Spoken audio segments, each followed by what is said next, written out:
It's DEW Time with Pastor Steph.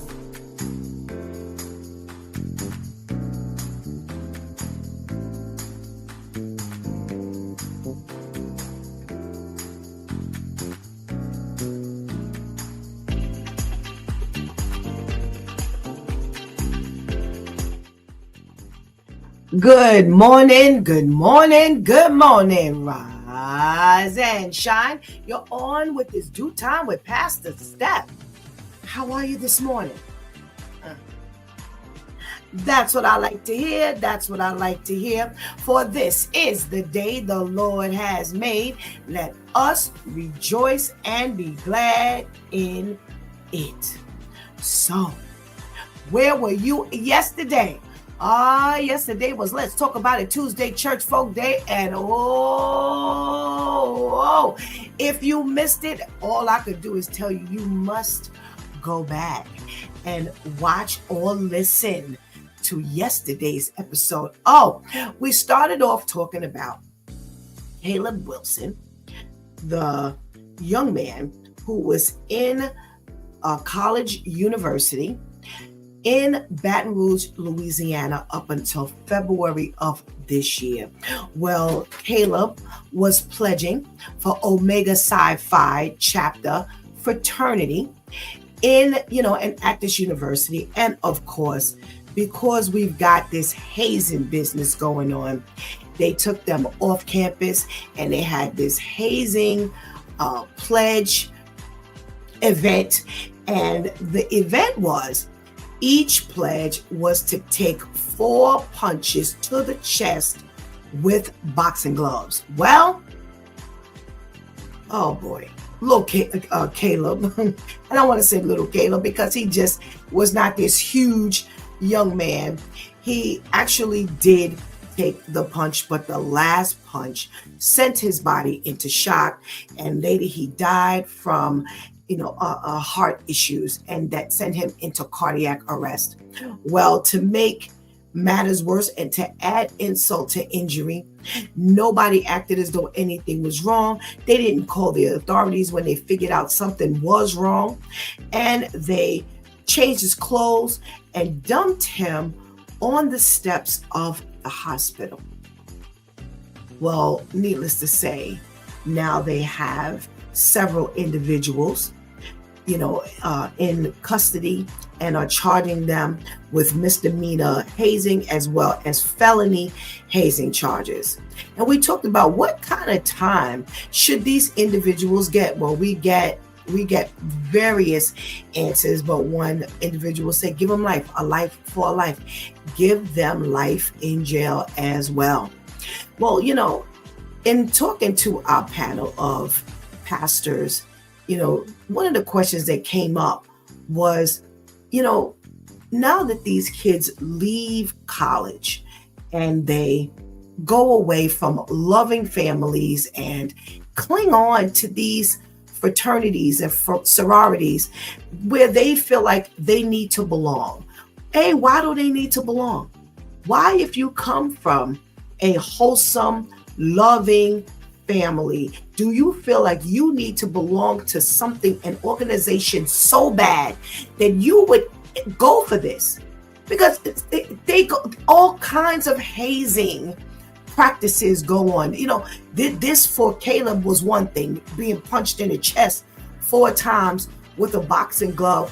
Well, that's minor in comparison to quite of the other hazing practices that have gone on. And even that ended up being fatal. Why do they feel the need to join these organizations as well as stay when they see that, hey, you will have to go through some things? What is that all about? Well, baby, that started a barrage of preaching and testifying, and oh my goodness, when I tell you, it was amazing. It brought on very personal testimonies as to what we've experienced with our children, coming from very loving families and the fact that they come from very caring and loving and nurturing families, that they are going to be involved with the things they're going to be involved with when they leave your home. They are going to be involved with whomever they decide to be involved with. Wow. Wow. And wow. You know, it's so sad that no matter how hard you work as a parent, that it just may not make a difference when they decide to venture off, when they decide to join a gang, or when they decide to join a fraternity or sorority or any other organization that teaches something quite contrary. You know, you don't want to be beat at home. You can't wait to leave home because you don't want to be beat on, but yet you go and you join an organization that would happily beat on you. Go figure. You know, we also talked about the fact that we can't wait until our children are 7, 8, and 9 years old before we introduce God to them. Pastor Vinny said, Pastor Steph, it is too late at that time. We must give our children to God from infancy. Pastor Brenda spoke about how when her children were in her womb, she spoke over their life. Pastor KL said, yes, you must speak life into the lives that have already been spoken life into. Jesus died so that we could do this thing. We would have an opportunity. We would not be faced with only death, but that we would have a right to the tree of life. And that means that it starts from the womb. God says, I knew you before you were even formed in your mother's womb. That means that God has given us a chance before we even get here. God has given us a chance even before we were conceived. He gave us a chance. Now, come on now. Come on, y'all. Come on, come on, come on, come on, come on. And Shantice would say, round of applause for a God that would call us by name and give us purpose before we were formed in our mother's womb. So you know it is not his desire for us to come into this world and then be nurtured and loved, for us to leave home and accept this type of treatment. This is fine. I can handle it. I can go through it. I can be a part of an organization or a brotherhood or a sisterhood or no, we're not doing that. We're not doing that. We know it goes on in the sororities as well. We've done stories here on this Due Time regarding sororities and the drinking and all of that kind of stuff that goes on, just so you could prove that you are worthy to be in this organization. Well, here's how I closed yesterday. We would break our necks to do whatever we needed to do to get into these organizations, but we would not do what we needed to do to get into the church building, to become a part of God's family. Yo, that's some for real stuff right there. That's some for real stuff right there. What are we doing? What have we done to prioritize this external earthly living, the importance of all of this here? But yet when it comes to God, we turn a deaf ear to it. Whoa, let's pay attention to what's going on.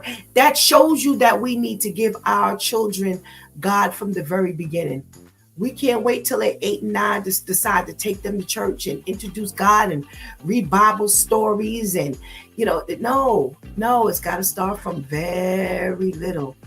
Because as Pastor Vinny gave us yesterday, his 5-year-old knew what a crack vial was.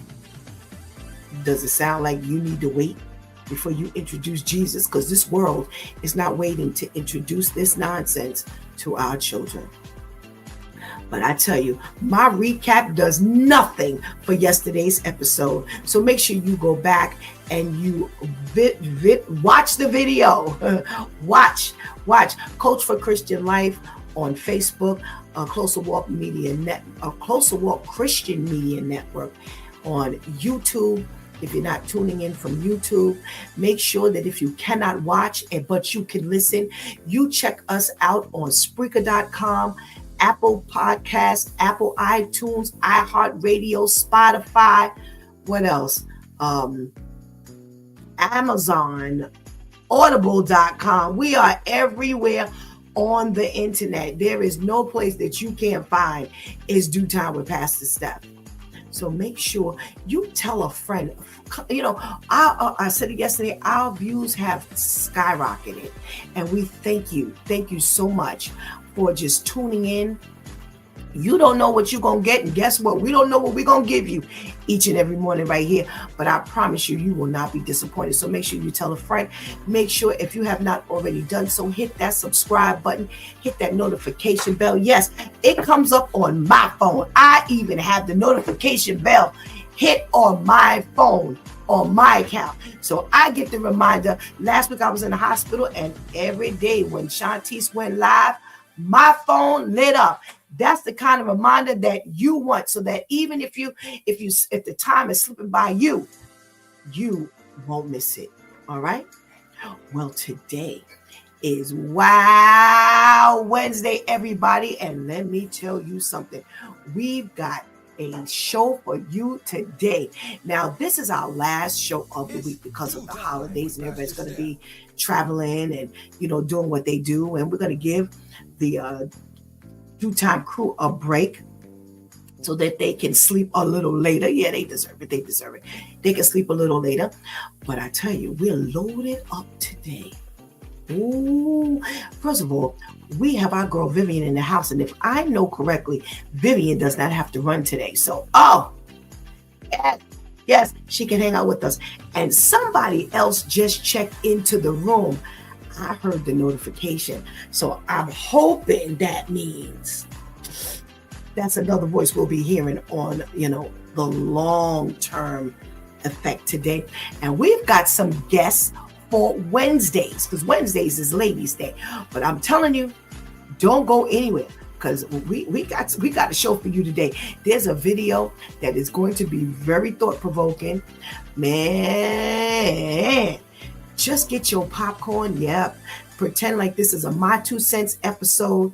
Get your popcorn, get your tea, get your coffee, get your whatever, so you can get up in this room and be ready. So go ahead and get that healthy breakfast. Go ahead and tell somebody, everybody, anybody that It's Due Time with Pastor Steph is on. And whatever you do, don't go anywhere. And if I were you, I'd pay close attention to this PSA, because Shantice has been rocking the boat with these PSAs. We'll be right back.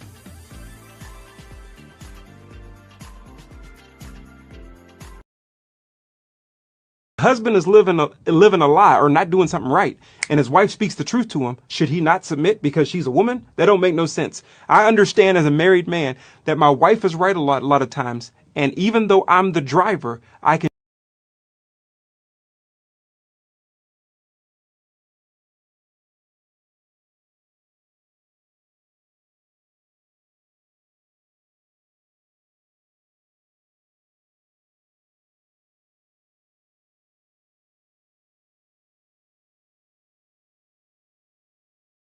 is living a lie or not doing something right, and his wife speaks the truth to him. Should he not submit because she's a woman? That don't make no sense. I understand as a married man that my wife is right a lot of times, and even though I'm the driver, I can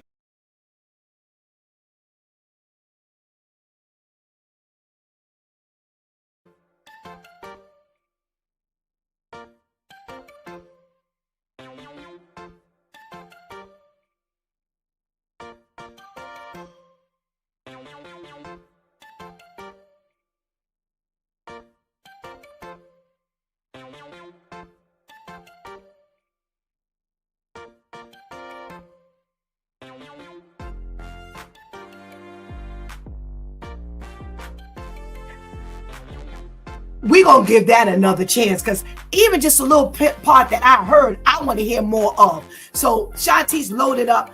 I'm thinking it's a conversation that Shantice and I had this morning already. So if she didn't listen to Pastor Steph, I'm going to jack her up this morning, because that was a good one already. Good morning. Good morning. Good morning. Good morning. It is Wow Wednesday. And do we have a Wow Wednesday ready for you? Well, Shantice already got the party started. And I want to say good morning to you. So if you're in the room, For those of you who are checking in with us for the first time, please, please, please make sure you give me a shout out, because I don't know you're in the room until you let me know you're in the room. So we're going to start off with our boy Terrence. What's up, Terrence? Good morning, my king. How are you? Thank you so much for joining us. Let's say good morning to our girl Ketty. Hey, Ketty girl. Good morning. Thank you so much for joining us. We got to check in from our boy Serge. Hey, Serge. What's going on? We got to check in from our girl Tamika. We missed you yesterday, girl. I hope you were listening from afar or you listened to the playback of all mornings and miss.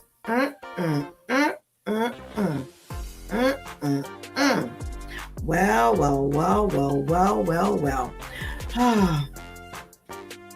Hold on, y'all. Hold on. Yeah, we got to try to get this. We got to try to get that together.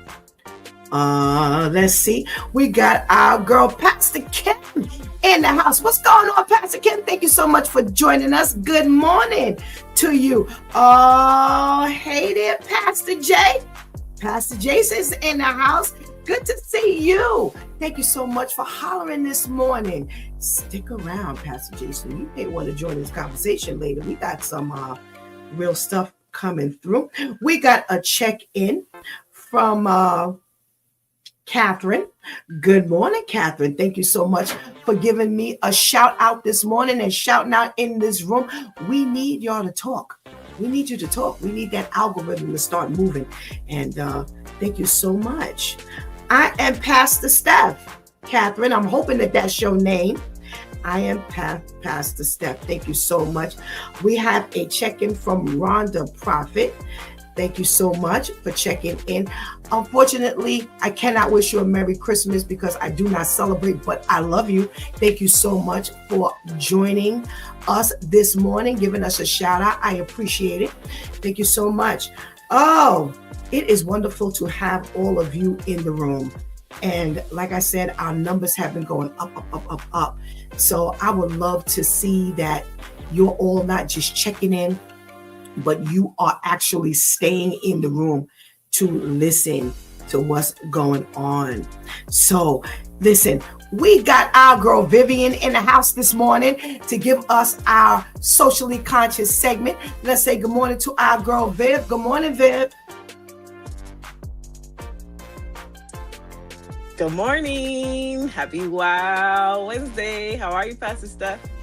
I am well, thank you. And even better to see that you're sitting on the inside, girl. You ain't sitting on the outside, which means that you're going to be hanging out with us today. Yeah. Yes. We have this conversation coming up. And I was like, yo, Dad, I wish Vivian was going to be in the house. We got you. So all I got to ask you is one thing. What you got for us today? All right. Today on Socially Conscious, we are starting off with a recall that everyone needs to be aware of. They're saying the FDA has issued the highest safety warning after specific cheeses sold in New York were found to be at risk for Listeria contamination. That's a bacteria that can make people very sick or even kill them. They say the cheese involved come from Boar's Head. This coming from Pina. These are the brands, including certain sliced deli cheeses, soft cheese, and packaged cheese products that were sold in grocery stores and wholesale clubs.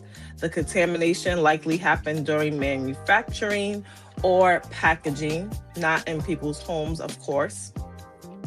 Because Listeria can be especially dangerous for pregnant women, older adults, children, and people with weak immune systems, the FDA says eating these cheese carries a real risk of serious illness or death. They are saying that this is the highest level of alert. They're saying if you have these cheese in your homes, so make sure you check your fridge, you look online to make sure that the cheese you have in your refrigerator is not part of this recall list. They're saying don't even check and smell to make sure that it's okay. Don't taste it, don't smell it, just throw it away immediately or return it to the store for a refund. They're saying if someone has eaten the cheese that is on the recall list, starts feeling feverish, body aches, nausea, diarrhea, or weakness, they should contact a doctor immediately. Now, this must be some real seriousness if they're saying don't even smell the cheese to see if it's okay to eat. Throw it away or return it immediately. So make sure. I was trying to look and see exactly which cheeses were on this list. It didn't look like anything that was typical in our, community, but, just make sure that your cheese that's in the refrigerator is not a part of this list. And if you have it, make sure you throw it out or return it back to the store for a refund. Next, we have a story that says more than 20,000 nurses at 12 private hospitals in New York City are preparing for a possible strike after contract talks stalled ahead of a December 31st deadline. The nurses, represented by the New York State Nurses Association, voted to authorize a strike if they don't reach a fair deal. They're demanding safe staffing levels, better pay and benefits, safer working conditions, and limits on new technology like AI if it interferes with patient care. Nurses say hospitals have dragged out negotiations, leaving them with fewer options. Hospitals that could be affected include Montefiore, Mount Sinai, New York Presbyterian, Bronx Care, and Flushing Hospital. So make sure that if you're, visiting the hospital for whatever reason, visiting family members that may be in the hospital, that you pay a little close attention to what's going on in these hospitals, because these are the ones that they're saying nurses are expecting to strike and strike soon. They say the nurses say a strike would be the last resort, but they are ready to walk off if no agreement is reached to protect both patients and staff. Next, we have an update on a story that was covered here on Socially Conscious a little while ago. So at the time, we were talking about Trump and his administration claiming that they wanted to help unaccompanied immigrants and the minor children in the United States who were here without their parents. Now, a report shows how more children may be becoming unaccompanied because of ICE, of course. They're saying that ICE has been deporting parents, sending them back to countries like Honduras, while their kids remain in the United States. In many cases, parents say they were not told where their children were taken or how they could even reunite with them.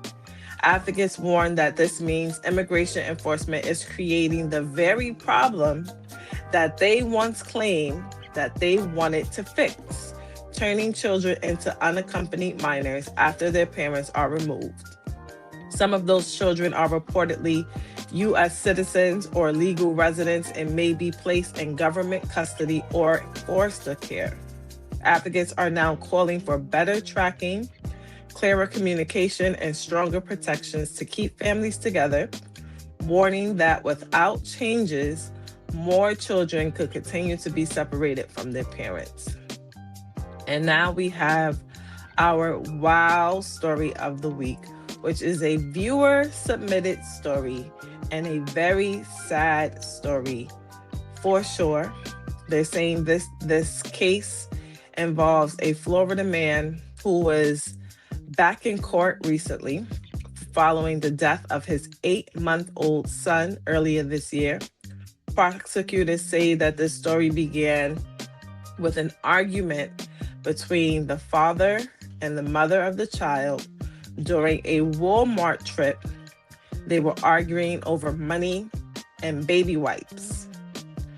So what happens next is truly insane. They're saying that the father went out, intentionally placed the baby in the middle of an intersection, and drove over the baby, killing the child. Witnesses say that they initially thought that what they were seeing was debris in the road before realizing that it was the baby. It was an actual baby laying on the road.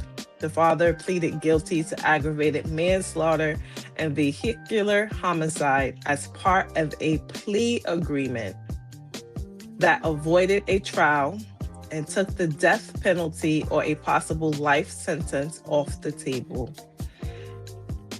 Prosecutors dropped other charges because he accepted this plea deal, but the judge still had discretion on sentencing and ultimately imposed 30 years in prison, which was more than what the defense asked for, even more than what the prosecutors requested.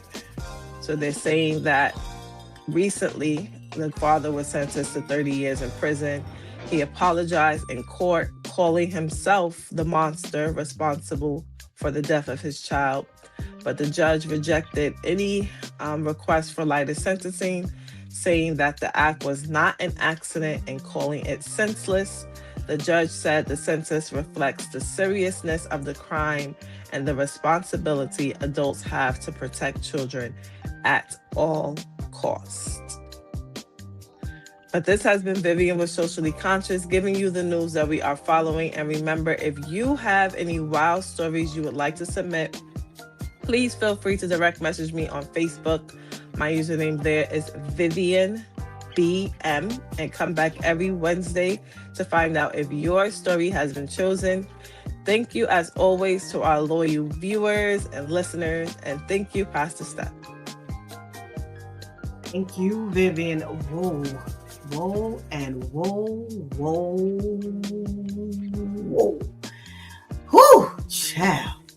Yes. Okay, thank you so much. So what we're going to do is, to expedite time, we're going to do a couple things. We're going to pull on out some of our special guests for today. So I'm going to cover a few of these, but what I would like you to do is to give us that recall again, because I'm not going to go in the round for that. So Shantice, get ready to load up, you and Anika. Good morning. I did not give the morning shout out to our ladies who make sure we're always humming and running each and every morning. Thanks to our girl Shantice. Hey Shantice, good morning. And thank you to our girl Anika. Thank you. Anika's going to play the video, so please get that PSA video loaded up for us. Vivian, please give us one more account and advice for that recall about the cheese, in case anybody missed it. Yeah, so there is a recall on cheese. They're saying that this is the highest safety warning for a recall possible. The cheese involved are coming from Boar's Head, Ambriola, Members Mark, and Pina cheeses. They say it includes sliced cheese, soft cheese, packaged cheese, and shredded cheese. They're saying if you have any of these brands in your refrigerator, in your home, do not open it. Do not smell it to make sure that it's okay. Do not taste it to see if it's okay to eat. If you have it in your refrigerator, throw it out immediately or return it back to the store for a full refund. They're saying that it is contaminated with listeria, which happened most likely during the packaging of the cheese. So if you have any of these cheese, again, that's from Boar's Head, Ambriola, Members Mark, and Pina, any of these cheeses, sliced, deli cheeses, soft cheeses, packaged cheeses, shredded cheeses, any of these from these brands, throw them out or return them to the store immediately for a full refund. All righty. Thank you so very much. Ooh, y'all got to watch out for your food. So this is one of the only recalls we've ever gotten where they told you, like you said earlier, Vivian, they said, don't even bother. Just throw the thing in the garbage or return it back to the store. It's definitely not worth, trying it out. So thank you so much for giving us that repeat. Oh, we got a video that Shantice was trying to play this morning for our PSA. Please, if we can get that PSA, I don't want to miss it. It sounded so good and intriguing. Let's see if we can get it played now. Living a lie or not doing something right, and his wife speaks the truth to him, should he not submit because she's a woman? That don't make no sense. I understand as a married man that my wife is right a lot of times, and even though I'm the driver, I can choose to submit to the guidance she's given because it's gonna take us in the right direction. Husband is.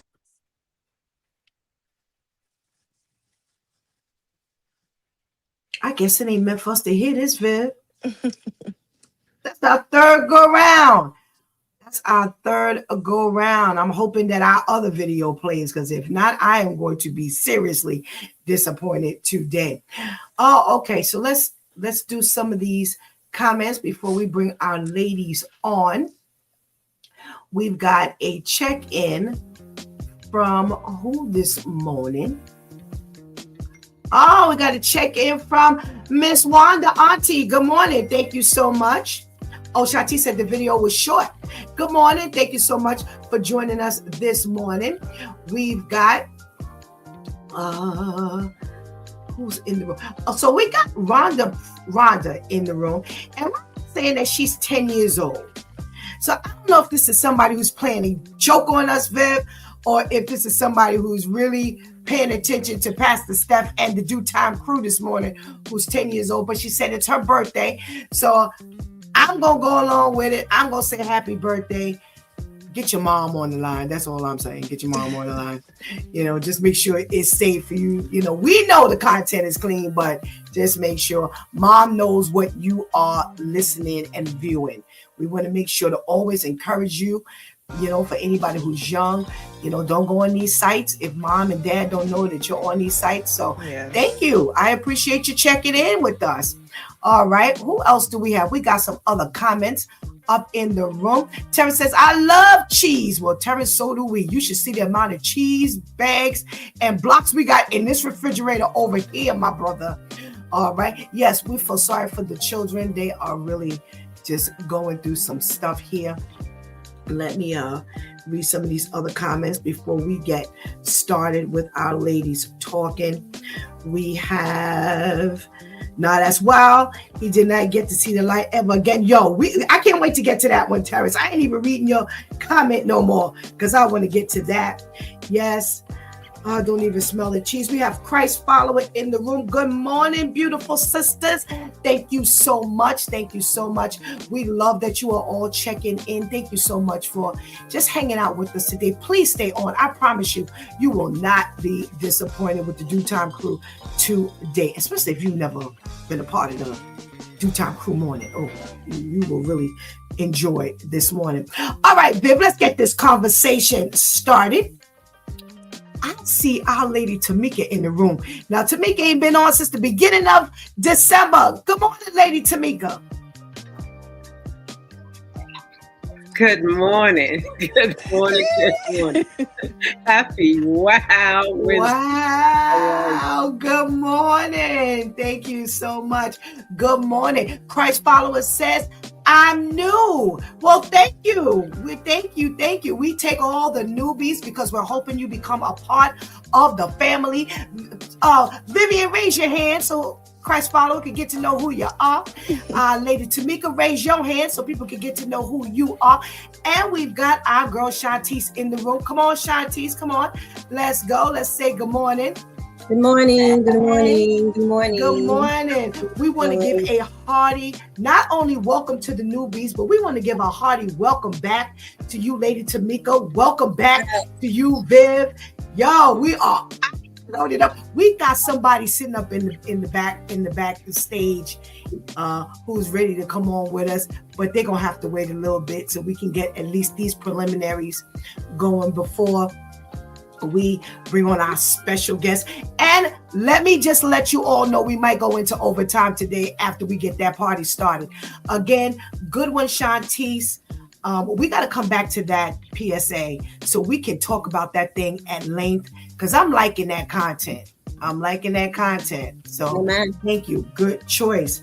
All right. Let's get this party started. So Vivian gave us our nursing staff, over 20,000 nurses in some of our New York City private hospitals, Montefiore, Mount Sinai, Presbyterian, Flushing Hospital.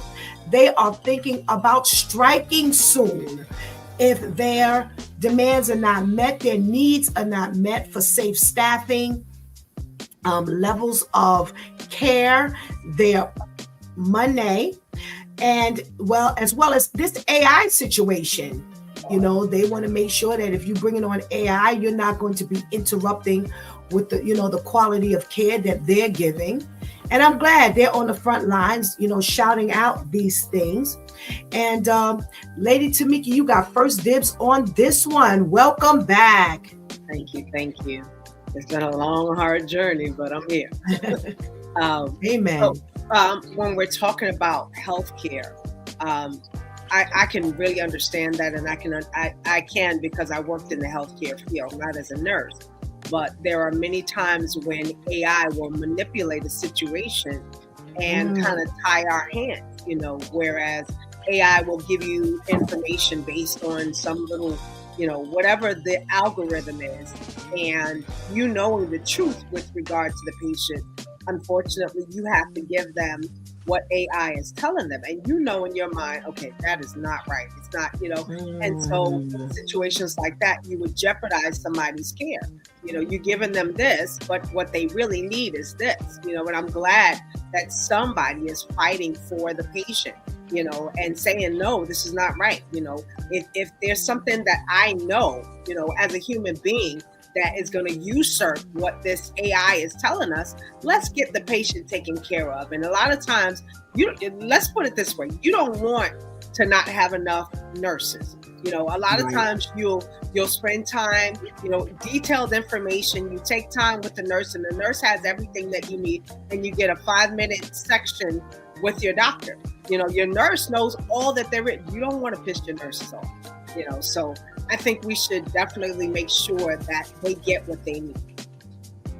All right. Shantice, what say you about this possibility of the nurses going on strike? Again, speaking on a field, a group of people that it is impossible to function without your nurses. Doctor who? Surgeon who? You don't have the nurses to give you that initial greeting, not only verbal greeting, but the medical greeting, to take care of you medically, the care that they actually give, the assistance, the heavy assistance that they give the doctors before, right after surgeries and procedures are done, and emergency rooms and clinics and facilities. Like, how are you doing without these nurses? And they're going to shoot themselves in the foot because they're going to load up on all this AI. And again, this is technology. These are computers that still need to be operated by people who have knowledge, by humans who have knowledge. So when something goes wrong, where are the humans who are knowledgeable to adjust said mistakes? You may be able to build the program, but you need the person with the knowledge, the discernment, and the wisdom to give you what it needs to operate properly. So if there are no nurses, then the AI means what? And how about the patients who don't want a computer taking care of them, a computer diagnosing them, a computer tending to them? Like, I don't want to go to no hospital and some robot is walking up to me, talking about, can I see your wristband? You better get out of here before I unplug you. Okay. Like, no, I don't want, no. A lot of people are not going to want that. So I understand everyone's trying to move into the new age, but you still have to facilitate what's working. Nurses work tremendously. It works in theory, it works literally. Take care of them. You're not asking for anything extra. Take care of them the way they deserve so that we can get the proper care. We're already trying to get, especially the men, to go to the doctor. Now you're going to try to implement something that's going to jack them up. Like, come on. Don't make the fight harder for those of us who are trying to encourage them to go. All righty. All righty, Vivian, what we got when we think about the nurses going on staff? Are they expendable?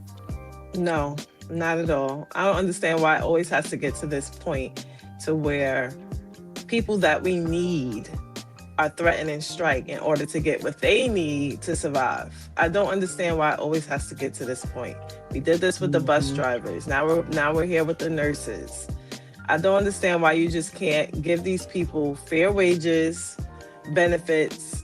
Like, it's already hard for us out here in general trying to survive, trying to keep, our bills paid, a roof over our head, eat. Like Shantice always says, is always, do I pay my bills or do I eat? It's already hard. So why do we have to get to the point to where they're threatening a strike, which is going to really mess things up for so many people, in order for y'all to come to a fair conclusion that they need better pay, they need benefits, AI is not going to be taken over. Like, it's so silly. It's really silly. And then these are hospitals that are like well-known hospitals that people really go to. This is not some, what's that? I've never heard of that hospital before. Right. These are big names that are going to be affected. So a lot of people are going to these hospitals, and we have to get to this point in order for y'all to come to a fair conclusion that they need fair pay and benefits and silly things like that. Like, just give the people what they deserve, because they do deserve it. Absolutely. Well, last week you all knew that I wasn't on because I was in the hospital. Well, Presbyterian was one of the hospitals on this list, and that's where I was. And I'm going to tell you something. The nurses were superb. Day and night. They were superb. ER, superb. I had no complaints, and when you're in the level of pain and need the care that I needed, at the emergency room from the entryway, I didn't have a toe that I had stumped, and you need these people on point. Right. And I have to tell you, they earn their keep. They earn their money. I'm sure that there's always a bad one in the batch, but again, like the ladies have said, give them their money, give them their staffing, levels that they need, give them the care that they need so they can give us the care that we need.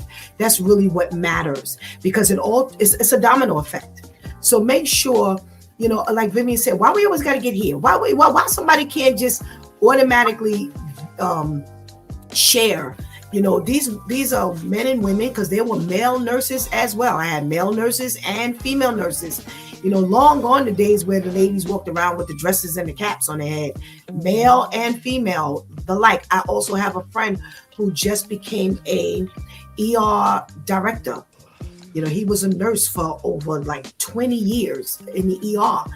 And boy, when he shares the information, like some of the stuff they go through, it's sad. It's really sad, because like Shanti said, Doctor Who, when my surgeon came through there and he said what he had to say, they listened, they were attentive. They were like, well, Dr. Satterfield said, they were on it. They were on it. And they get to know the doctors. They get to know the surgical staff. They know people by name. They're paying attention. And they don't fall through the cracks if you need stuff. It was really amazing. It was an amazing experience to have when you're sick. So come on, give these people what they need so we can, benefit. Forget this AI garbage. AI is good for certain things, but this area, nah, we can't play with this. We can't play with this. Ladies, for time purposes, I'm going straight down to our wow story. Oh my goodness. Shantice, you have first dibs on man who got another appearance before the judge, who has the story of him and his baby's mother were arguing in Walmart over money and baby wipes. He got so angry, he took the baby, put the baby in the middle of an intersection and drove over the baby. Well, to add insult to injury, not only was he able to get a plea deal, but he will only be facing 30 years instead of life or the death sentence. What are we talking about here? Oh my God. You put the baby in the intersection. Why was there anything else said outside of life? That should have been the only word. This is the first one-word trial. Everybody, they spend time picking out a jury. Before, ain't no counsel, you have opening statements, life. And just hear the gavel. Over some baby wipes. And we know ultimately it's just because you didn't want this kid. But the fact that they were able to put baby wipes in the article, that should have been one life sentence alone. I don't understand the plea deal. I don't understand any of it. It's almost like now with the cops. It's like now as a parent, you can do whatever because you're not really going to get any time. The cops do what they do because they don't get any time. Like parents is doing what they do because they ain't getting no time. I don't understand it. But it should have been anything short of at least one life sentence without parole. No possibility of parole or nothing. That's it.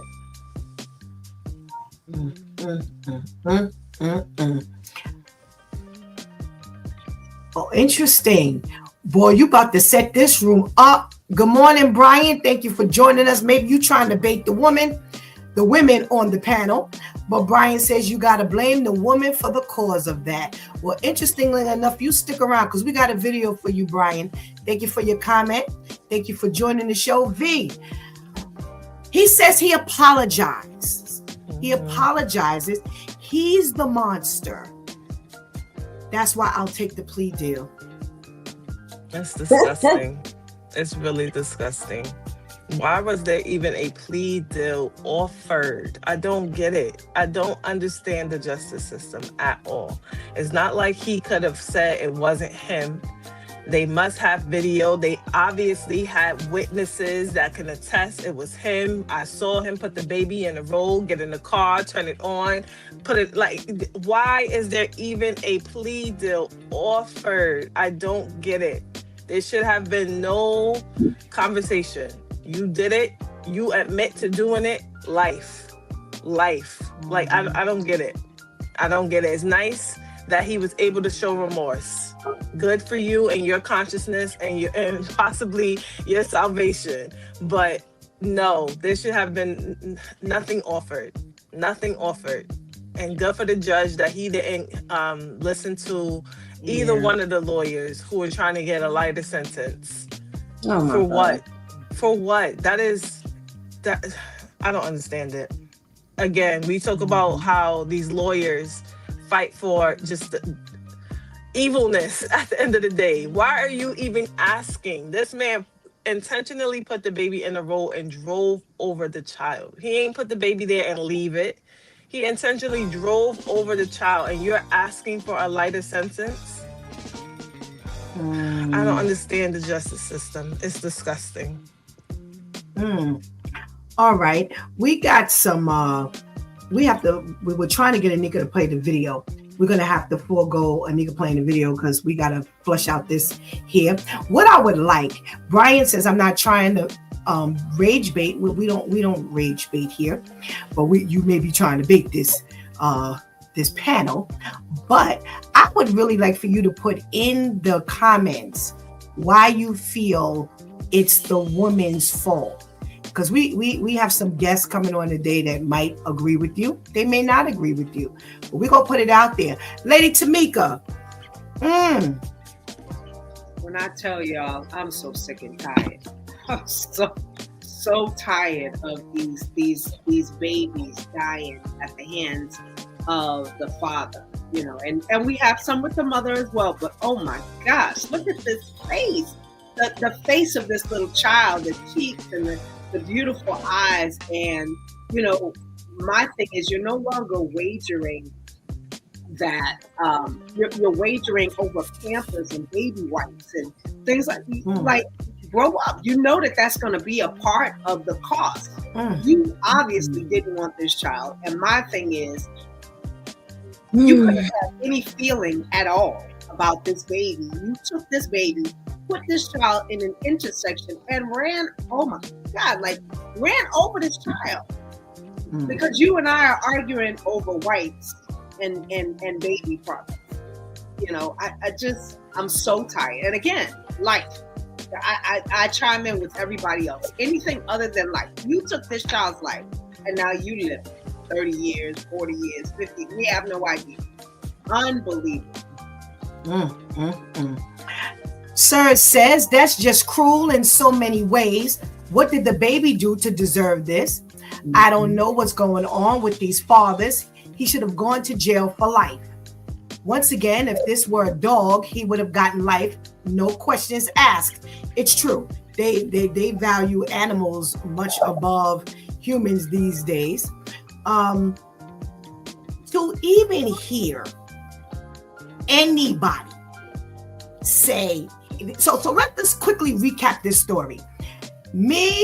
I'm a man and I'm arguing with my child's mother in Walmart over money and baby wipes. I become so enraged that I take the baby who's been sitting there saying nothing, put the baby in the middle of the road, run the baby over with my car, but I blame the mother. Boy, we got some kind of system going on here. That's the same system that says that we get a plea deal. How in the world does this even happen? That's scary.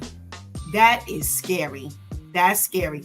Well, we got a comment. Well, simply because she clearly knew what type of man she chose to procreate with. Not only that, it's extremely hard to be a black man in America raising a child.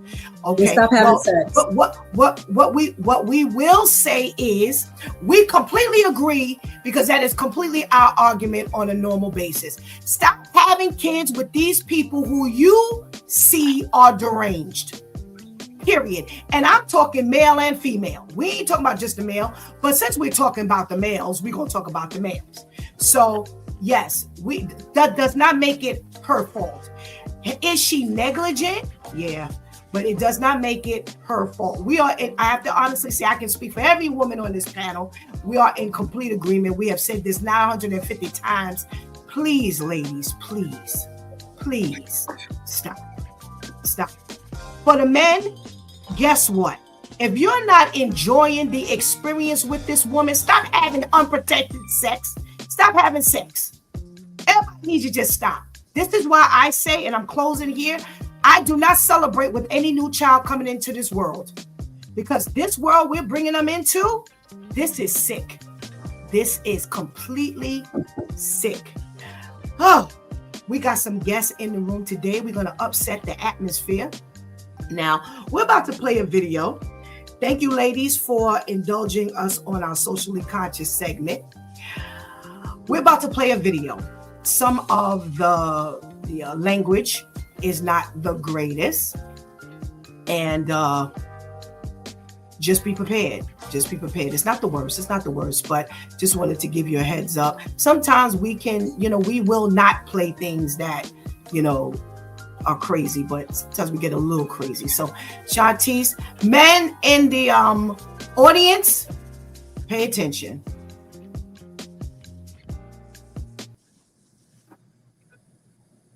If a woman was to have 5 kids by 5 different men and she can't afford it, they're going to give her food stamps, WIC, Section 8, welfare, child support. Government's going to give her everything that she needs.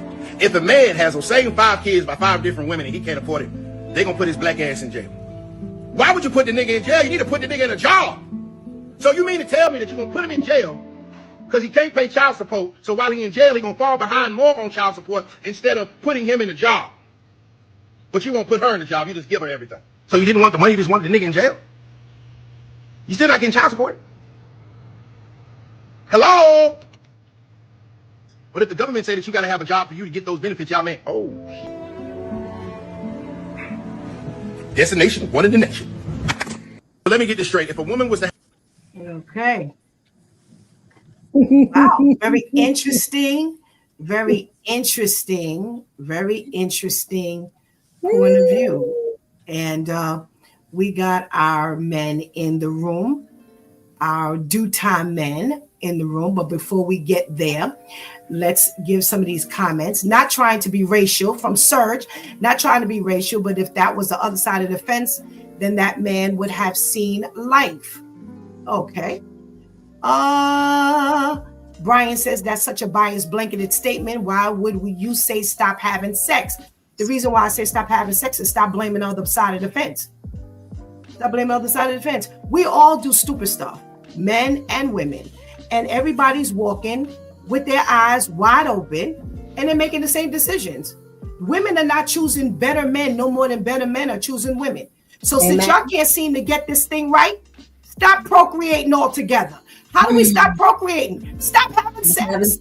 So it sounds like a blanketed statement, and I'm gonna give it to my men, because we all know we don't always agree. I would love to hear what the men say. So Brian says that's such. Clearly, we know women never take accountability, which is not true here on this channel. So I advise you, Brian, to just kind of hang out with us so you can kind of hear how we smash everybody who just does not do smart things. We are not women, we're not men. We are pro-right. So hang out with us. Just hang out with us. All right. Well, who's the first one in the room? We had our Pastor Jeff just sitting by waiting. Hey, Pastor Jeff, what's going on? Good morning. Good morning. Good morning. How you How doing? are you? All right. How are you? Oh gosh, good. Pastor Jeff is on today. Good. Good. So Pastor Jeff, before we go to our video, because we're going into overtime today, y'all. So I advise y'all, if y'all off for the early holiday break, then hang on in with us, because we're not gonna make no 9 o'clock. That ain't gonna happen.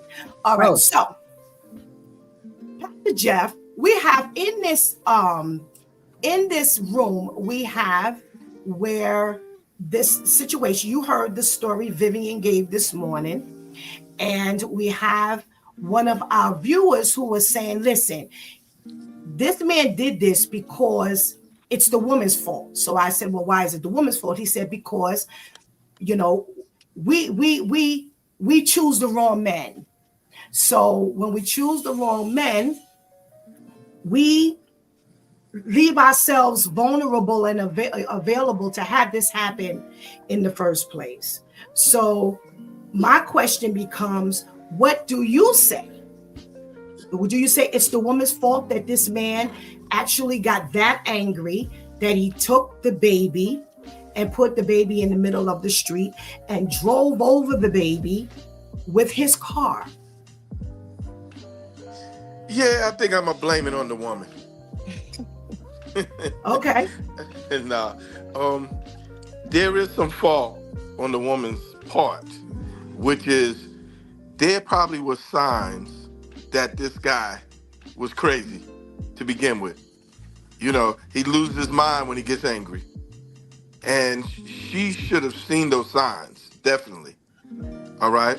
So I'm not gonna say it's the woman's fault because he did it, but I would say that a lot of these women, they know they're with maniacs. They know they're with idiots, okay? And they continue to stay in that relationship, leave their children unsafe in that relationship, and should get out of that relationship. Because if he got that angry over baby wipes, you know what I'm saying? He's gotten angry over many things and had a lunatic spirit all along. So that's, they're not going to put it on the woman where it's her fault that baby's dead, but technically that woman seen them signs way before that and put that child in danger way before that. And you know what, Pastor Jeff, I'm glad you clarified that at the end. Because see, Brian was I'm sure he's over there with his pom-poms right now. He's talking about, see, I told y'all. Right. He's got his pom-poms out because you said yes. But I'm glad you clarified it in the end. She is not responsible for the baby's death, but she is responsible for putting her child in danger. And that as crazy as it sounds, that is something that is very true. And I'm going to give the first leg of this to our girl Vivian, because we talk about this all the time in regards to why do we leave these children with the fathers who we have seen are clearly dangerous. So Viv, I'll let you have the first dibs on that one in response to Brian's comment. Yeah, I agree with Pastor Jeff. To say that it was her fault blanketly after the death of her child is harsh. But I agree that there had to have been signs during whatever talking or dating process that they were going through, during her pregnancy. The baby made it to 8 months. I'm sure that there were signs during the child's, life. So yes, she definitely had to have seen the signs. She definitely did not make a wise decision and getting out and taking her child with her to make sure. I'm sure she never thought that he would put the baby in a roll and drive the child over with his car. That never came across her mind. But you had to have thought that it was dangerous, if not for the baby, then especially for you. So she should have gotten out when she first started seeing signs. So it didn't get to this point. And that's where any person, any human needs to wisen up. When you see the signs, what do they say? When somebody shows you who they are, believe them the first time. Yes. So when they show you who they are, believe them and be wise. Get up out of there. And I agree with the statement, stop having sex. Stop having sex. You're procreating with these people, men and women. You're starting a life with these people, and then you're all upset when now there's a baby involved, and now you stuck. Now you stuck because now they could sue. They could go for custody, and it's not as easy to walk away once there's a child involved, because some men will be petty enough to fight for custody just to be able to stay in your life and make your life miserable. Some women will, sue you for child support and not just walk away and take the child and not have anything to do with you and make your life miserable. So once there's a child involved, it makes things a lot harder. So yes, I agree with that statement as well. Stop having sex, stop procreating and making your life miserable and putting these kids' lives in danger at the end of the day as well. Absolutely. All right. Thank you. Thank you. Brian says, don't get me wrong. I'm not putting it all on the woman, but she saw this way before she chose to procreate with that dangerous bandit. And like I said, Brian, boy, had you heard some previous, you would understand that we quite agree. And I want to read. He says, and much respect to y'all intelligent ladies. Thank you so much. You can't smooth this over right now. Now. You're probably a bandit. No, I'm just teasing. Thank you so very much. Thank you so very much. Where's our brother Ainsley? Let's say good morning. Good morning, brother Ains. Welcome to Wow Wednesday. Yeah, good morning, ladies. Good morning. All right. Good morning. Well, we got a preliminary, thanks to Brian, we got a preliminary conversation before we talk about our video here. Okay. And Brian says it's the woman's fault. You should have known he was a wacko before you had this baby. And now that the baby's dead, it's your fault. What say you? Is it the woman's fault? And should people stop having sex? I was leaning at first to say the woman has some responsibility into this, but I think about it, I'm like, absolutely not. I'm not gonna put no blame on the woman in this particular incident because, all right, first of all, I do believe had it been somebody on the other side of the fence, let's say a black person did this to a white kid, they're gone for life. I don't think there'll be no question about it. All right, but I'm like, it's one thing you see somebody get shot, stabbed, somebody die of a heart attack, but can you imagine what that looked like to see how old is the baby? Is he talking to the mute button? 8 months. No, we can hear him, Pastor Jeff. Oh, Go out and hear come him. back in. Yeah, go out and come back in because we can hear him. But I can hear y'all. Oh, we sorry. I don't know what's up, bro. I can't hear him You at want to all. hear me today, man? What's going on? Go out and come back in anyway, Pastor Jeff. That's because the men have no business on Wild Wednesday. All right, Ains, go ahead. Yeah, I mean, you said that the baby was how old? 8 months old. 8 months, yes. Can you imagine what that scene looked like? An 8-month-old run over by a car. What that looked like? The mentality of somebody doing that is not normal. That is like a crazy level of demonic. You want to do some crazy harm. That, to me, you can't fathom somebody doing that. That's one thing, I can see the man. He's like, okay, he's looking at the baby is the problem. The baby is with the mom. It's this, that, and another. But to do that is totally out of any context of reasonable, and whatnot. I think nobody can foresee somebody doing that. So I can't really blame her. And the baby is young. I mean, you don't know how long they was going together. I'm going to presume it's very, very short.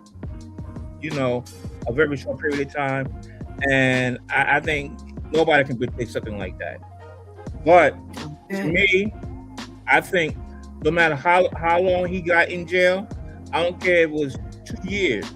When he goes in, that's his life. To me, it don't matter what the sentence is. Once you go in, I don't care if it's 4 years. That 4 years is going to be complete hell. If there's a code, babies, kids like that, that ain't going down like that. So to me, 30 years, it don't matter what the time sentence is. He's going to get his while he's inside. He probably won't make it out. So to me, the time difference don't make a difference. He gone. Okay. I got a question. Brian says, and please stop saying stop having sex. Just simply choose better mates and significant others. Brian, we've said that already. We've said 900 times, choose better people. So now we're at the point where we're saying stop having sex. Brother Ainsley, how do we face that? What does they say? Prevention is better than medicine? Yeah, prevention is better than cure. I always say like that. Thank you. All right. So I had a deep conversation with an ex of mine, and basically, just to be transparent, I had to be kind of, I apologize. Basically because it's like, I didn't go, when you don't do things God's way, that's when problems happen. First of all, as a man, you should make sure you're financially together, yourself, number one. Number two, then you make sure your relationship with whoever he's going to be, that is secure. You get married, and then you have kids. So obviously, this is totally out of order. He got kids, but he ain't.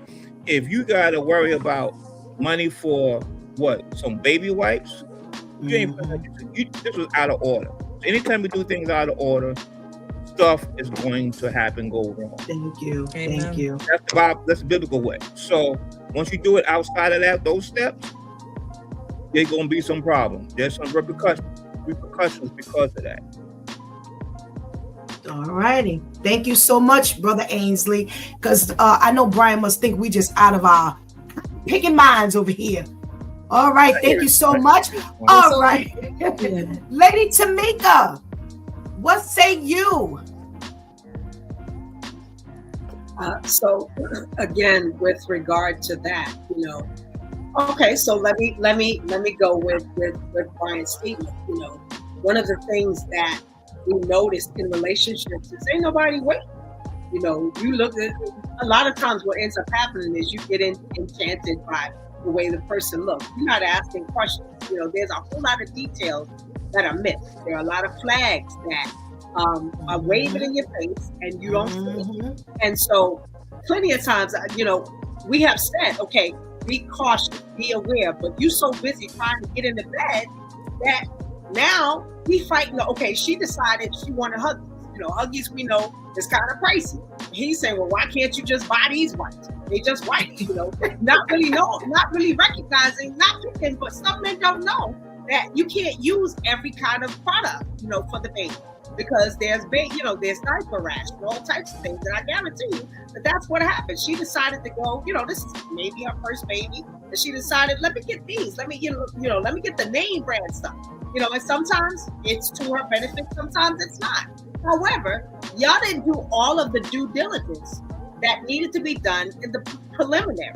This is now we got an 8-year-old child. It's clear that he didn't want this child to begin with. 9 times out of 10, you had problems prior to. Then when she said that she was pregnant, another problem. Now we got this baby. It's 8 months in, and I want to buy the Huggies, but you want to buy this. And now we're in a big knockout, drag-out fight inside Walmart. So how do you resolve the issue? No, you don't just, okay, fine, walk away. Yeah, you walk away with the baby. And now my baby's dead. And so everybody has to recognize that they bear the responsibility for all of this. And with regard to that, listen, cut out the foolishness. Just stop having sex. You need to figure out what you need to do. You know, in the meantime and in between time, fill those loins so that you can get your life together. Amen. Amen. I love when Brother Ainsley he was very transparent. He says, listen, I can do things the right way. And that's what that's and Tamika laid it out. We don't do things the right way. We don't do things the right way. I'm gonna stop right there. Where's my brother Al? Brother Al. Good morning. Oh gosh. Top of the morning.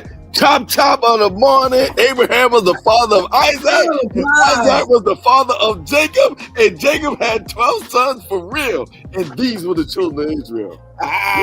You're trying to promote non-sex. Promoting that Abraham had 12 sons doesn't quite highlight. Mind your manners. Nobody talking to you. Thank you very much. I'm just saying. Hey, Brother Al. Hey, Brother Al. Before we go any further, we've got... Wait, why am I trying to read from all the way over there? Okay, we got Anika that says the world doesn't need more babies from these haphazard relationships. Stop having sex. Okay. Brother Ainsley and Tamika. And Brian says, and I agree with half of what y'all saying. You have to take your time vetting the woman and man before you make that decision to procreate. Absolutely. And that's what Tamika just laid out. They said, we don't. Everybody loins and sex drive is so high. You just trying to get in the bed. Everybody vetting nobody. Vetting is how you look. Vetting is can we get to your... Vetting is who can get to whose house quicker? What is the shortest route to get to the bed? That's the vetting. That's all the vetting we're doing. All right. We've got Terrence says, yes, Ainsley, I agree. He won't make it long in jail. And also, ladies, no one will ever stop having sex. We know that. You're absolutely right, Terrence. We know nobody will stop having sex. But until we pay attention, all right, we've got to check in from Miss Herlima. Good morning. Thank you so much for joining us, Miss Herlima. Boy, you better get in on this conversation. Come on, Brother Al. What say you? Is it the woman's fault? And should we just stop having sex? Okay, right before we get there, Pastor Steph, I need you to wave your hands if you're not AI.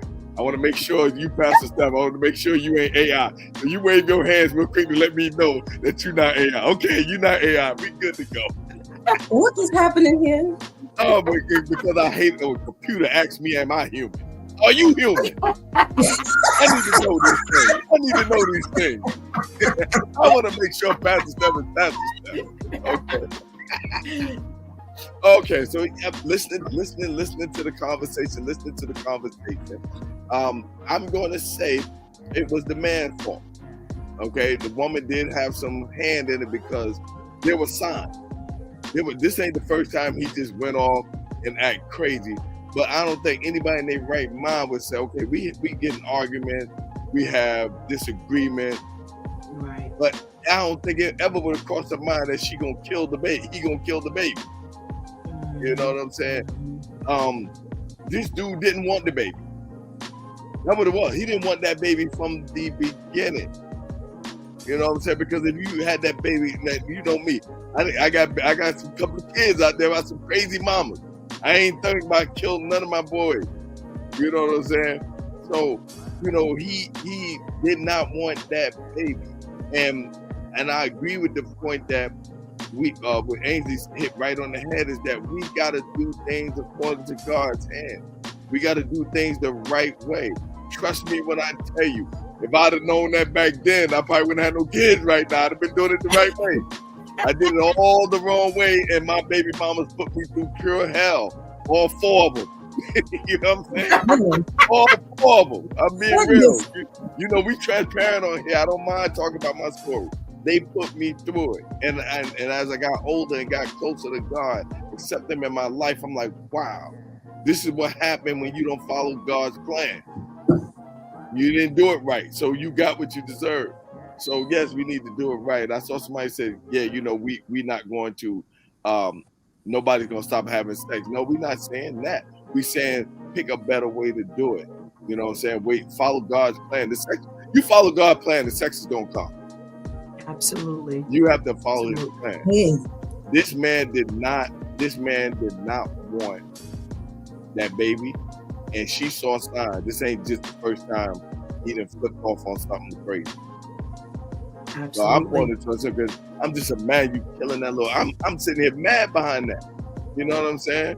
I'm sitting there mad behind you killed that little innocent. He was so handsome little baby. You know I love the kid.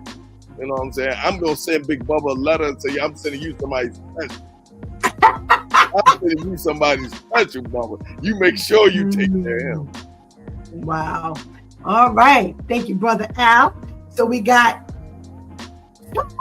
Pastor Jeff that says it ain't the woman's fault. Go sit down somewhere. Take a second seat, Pastor Jeff. All right, Shantice. Your abridged version. Excuse me. You gonna stop? You are going to stop. Make sure she ain't AI either. You are going to stop hindering what God gives me to say. I ain't no AI. I would just like to highlight the fact that she was arguing with someone about something that was a necessity for the child. When you find yourself arguing,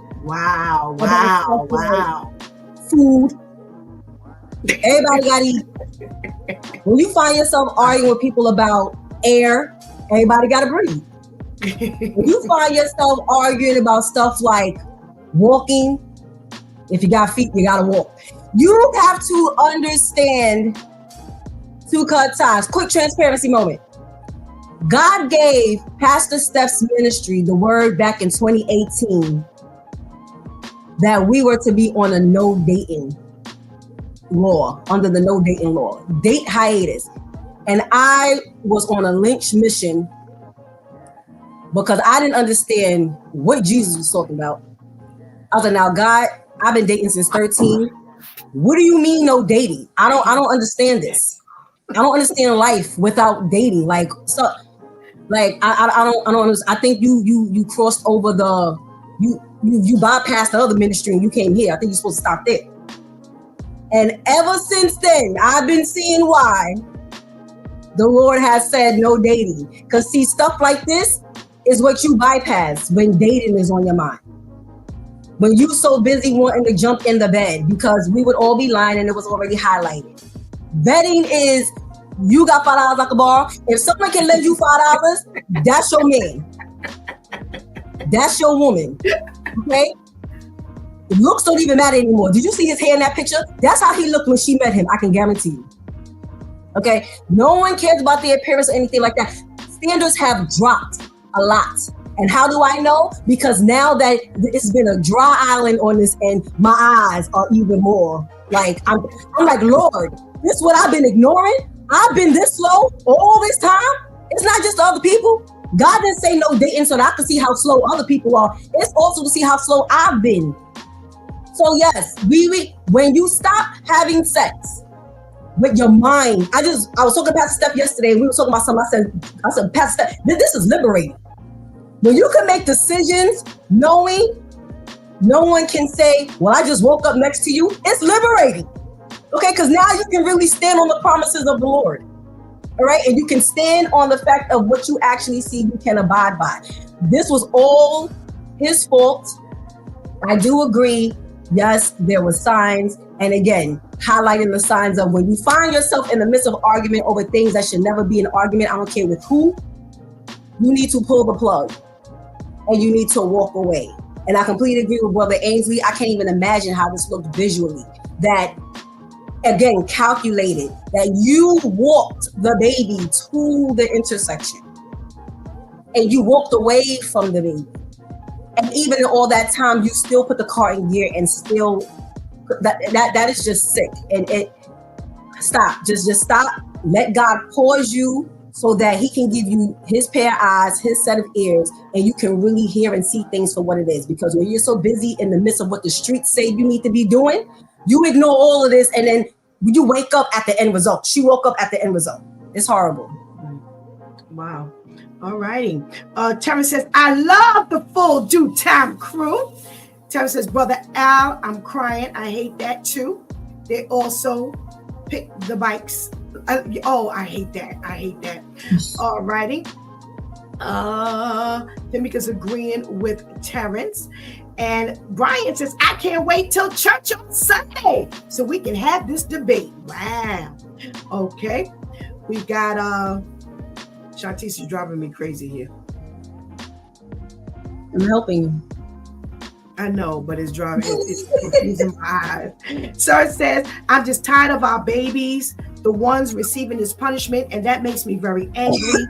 Boy, there's a reason why I'm not a judge. I wouldn't even care for the plea deal. Tammy says, Shantice, you don't know how to pick them. That's on you. Whoa! A whole lot virtually. Anika says, yes, Shantice, when you are on hiatus from sex, you can think more soberly about your choices. Amen. Welcome into the room on a Wow Wednesday. Dun, dun, dun, Good morning. Good morning. I'm scared when there's too many women in the room, but good morning. I'm glad the fellas are here. Thank you. What's up, bro? My armor bearers in God. What you got for us, Pastor KO? Isn't the woman's fault? Dad, we had a video. We can't even get to the video conversation. Boy, Brian, you turned it up in this room this morning. Thank you very much. Join us more often. All right. Is it the man's fault? And should people just stop having sex? We know they're not, but you get the point. Okay, so I'm on the fence. It's not the woman's fault that the child died. But, as has been said, this man didn't just get crazy that day. He's been crazy for a long time. And you've seen crazy. Women like bad boys until the bad boys are bad to them. How about that? They run after the bad boys. The bad boys look good. It's fast money. They love bad boys until the bad boys is bad to them. And then all of a sudden, I didn't see it. Transparent moment. Okay, I always tell the joke that I sing the song. I fell in love with a crackhead. My son's mother was a crackhead. I didn't see it, but she was a crackhead. And because of that choice, I've had custody of my son since he was three months old by myself. He is now in January will be 36 years old. So thank God that he brought me through it. But sometimes you don't want to see the reality. You don't want to see that. Now listen, everybody knows that I run a bunch of stores. And people come in my store and they say, hey, how much is the cheapest cigarettes? And my first answer to them is, if you can't afford your habit, stop smoking. Right. If you fighting over white, obviously you couldn't afford this habit. Stop having sex. Because when your baby comes, that's a habit. The baby got to eat. The baby got to drink. The baby needs pants. It's a habit. And if you can't afford the habit, don't pick it up. Oh, I like that. Terry says, where were you earlier, Pastor KL? We needed that. That was a good one. And the ladies want the bad man till he's too much for a bad man. Shut up, Terry. Right. Baby wipes are expensive. Condoms are not. Right. Condoms are cheaper than baby wipes, Pampers, and the whole formula and everything else. And again, we have you know what? I love Keeping the your point stuff that in we're your making. pants is free. What you say, Viv?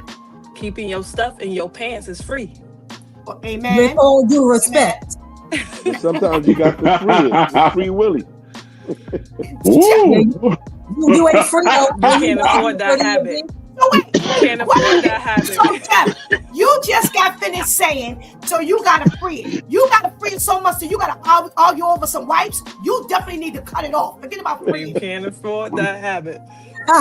Castration is free on the streets. I'm getting ready to turn to AI mode. Yo, you know, the bottom line is, it sounds cruel. It sounds cool to say stop having sex. But listen, I agree 100%. with Shantice and Pastor K.O., who said, listen, the evidence is clear. Brother Ainsley said it's there. It's there. We're in La La Land. We're not looking at the evidence that's right there in front of us. We're ignoring the signs. We're ignoring. We as women have a bad habit of thinking that we can change them. Oh, maybe if I stay strong, I can make a difference. He's going to change. The only change agent is Jesus. You ain't got the ability to change nobody. So therefore, you are now on the losing end when you see all these crazy signs, crazy, deranged signs, and you think that if you hang around and you keep bringing it the right way, he's going to be different. He's going to be who he is. And like Pastor KL said, until it turns on you. I have said here very publicly, like Pastor KL says, I fell in love with a crackhead. I fell in love with a crazy and deranged punk and dealt with a lot of physical abuse.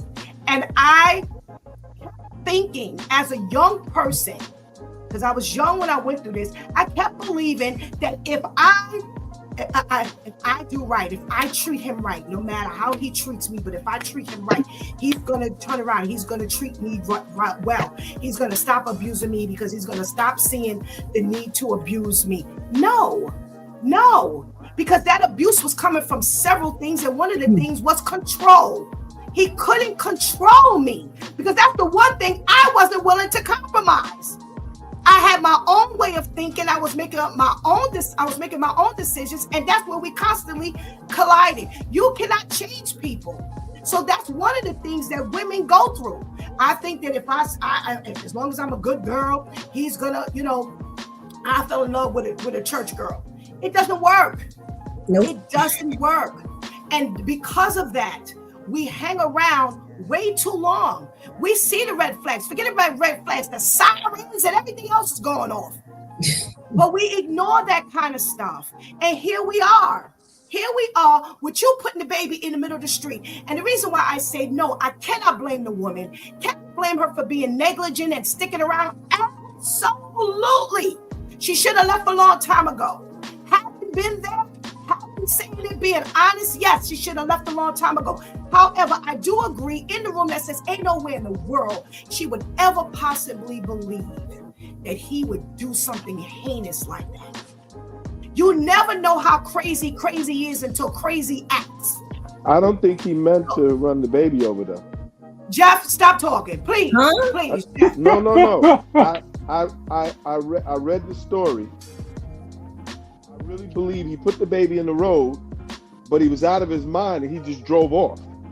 Because that's what, when I read the story, that's what he kind of said. It was not my intention to run the baby over. Beating off and out of his mind. So the crazy part was he put the baby in the road, and then he didn't, even think about it. Just drove. So it's a possibility he didn't mean to run the baby over. He was out of his mind. And y'all get mad at me if you want, but when I read that story, that's kind of what I got. I think you're too confused to get mad. Yeah, and a lot of people get angry, they black out. They ain't thinking about nothing else. So that's part of the reason why they offered the plea deal. Can somebody find me a Bible verse that says we black out when we get angry? Can somebody please find this for me? I know people that black out when they get angry though. I don't care what we claim we know. I'm asking. Can somebody tell me that this is real? So please tell me if this is real. I really don't, and I don't mean no disrespect. I'm not interested in somebody, I blacked out and all of this kind of stuff. I want to hear if this stuff really, because see, there is no logic to me that says, I put a baby in the middle of the road, I get in my car, I drive over the baby. So when you blacked out, what did you see? You didn't see the baby? So why you didn't drive left and not drive over the baby? Why didn't you veer right and not drive over the baby?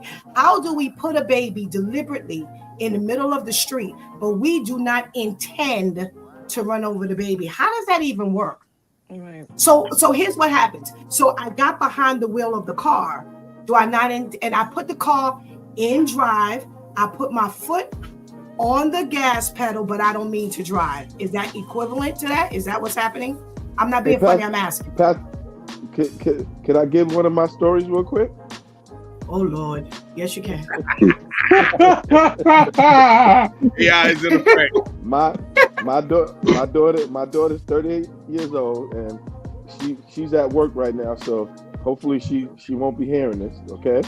But her mother, when she was a baby, all right, we got into an argument, and her mother took the baby and threw the newborn baby across the marble floor, and I had to jump over a couch and everything else, and almost broke my back to catch that baby before that baby hit the ground. And so her mother blamed it on postpartum or whatever. You understand what I'm saying? She blacked out, got so angry at me because I told her I was taking the baby from her because of stuff that she was doing. And I'm like, I'm taking my baby, you know? And she was like, you want this baby? And she threw that baby without even thinking. And I know my daughter's mother to get that angry till she goes out of her mind. She's always had that problem when we were younger. You understand what I'm saying? So that's why I said I know people can do things and not even think something horrendous. Because if my baby would have hit that marble floor, my baby would have probably died. You understand? I saved that woman from a life sentence. Going to jail. That day. And now, all these years later, the relationship is good with my daughter's mother. But she did do that in a fit of rage.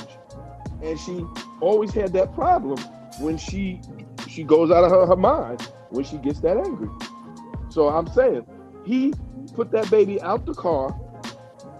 I can feel this dude. He got so angry he's gonna leave the mother and the baby out on the street. So he put the baby out and he just drove. I don't think he intentionally drove to crush the baby. I think he just put the baby out and he drove and he ran over that baby. It says the child, he removed the child from the vehicle, placed him on the road within the matter of 3 to 4 seconds, got back in the car and drove forward. A witness says she saw him get out and put something in the middle of the road that she thought was a bag of trash. It was only after he drove over the baby that she realized it was a baby. 3 to 4 seconds. So how do we black out, but we managed to get out, make the move, get back in the car? That's the part I'm having. Somebody else in this room help me with this, because I'm having a big problem with this. Okay, I can see like you black out, but the reality is it's the same result. Even if he didn't intend to run over the baby, the fact that in your blackout state, you put this baby's life in danger and definitely in a position to die. Whether he did it or not, you're putting a baby in the intersection, that's indicating you want this baby to die by a car. Vehicle manslaughter. So whether he did it, I agree. Yeah. So to me, it's the same result. Whether he didn't do it, whether he ran off or somebody else did it, to me, it's the same thing. When he go in, he gonna get his. he needs to get his. Yeah. He gonna get it. He gonna get it. Let's see what happened with Big Bubba blackout. Exactly. Let's see what happened. You know what I'm saying? I don't care about no blackout, no nothing. You went to harm a child, and they shouldn't even did no plea. I don't understand it. Somebody, I think Pastor Jeff had said it earlier. Even if you would have did that to an animal, they would have put you under the jailhouse. Oh, that was Surge said, okay, yeah, you do something to an animal right now and watch what happens. Ain't no plea deal. They looking to crucify you. So blackout, smack out.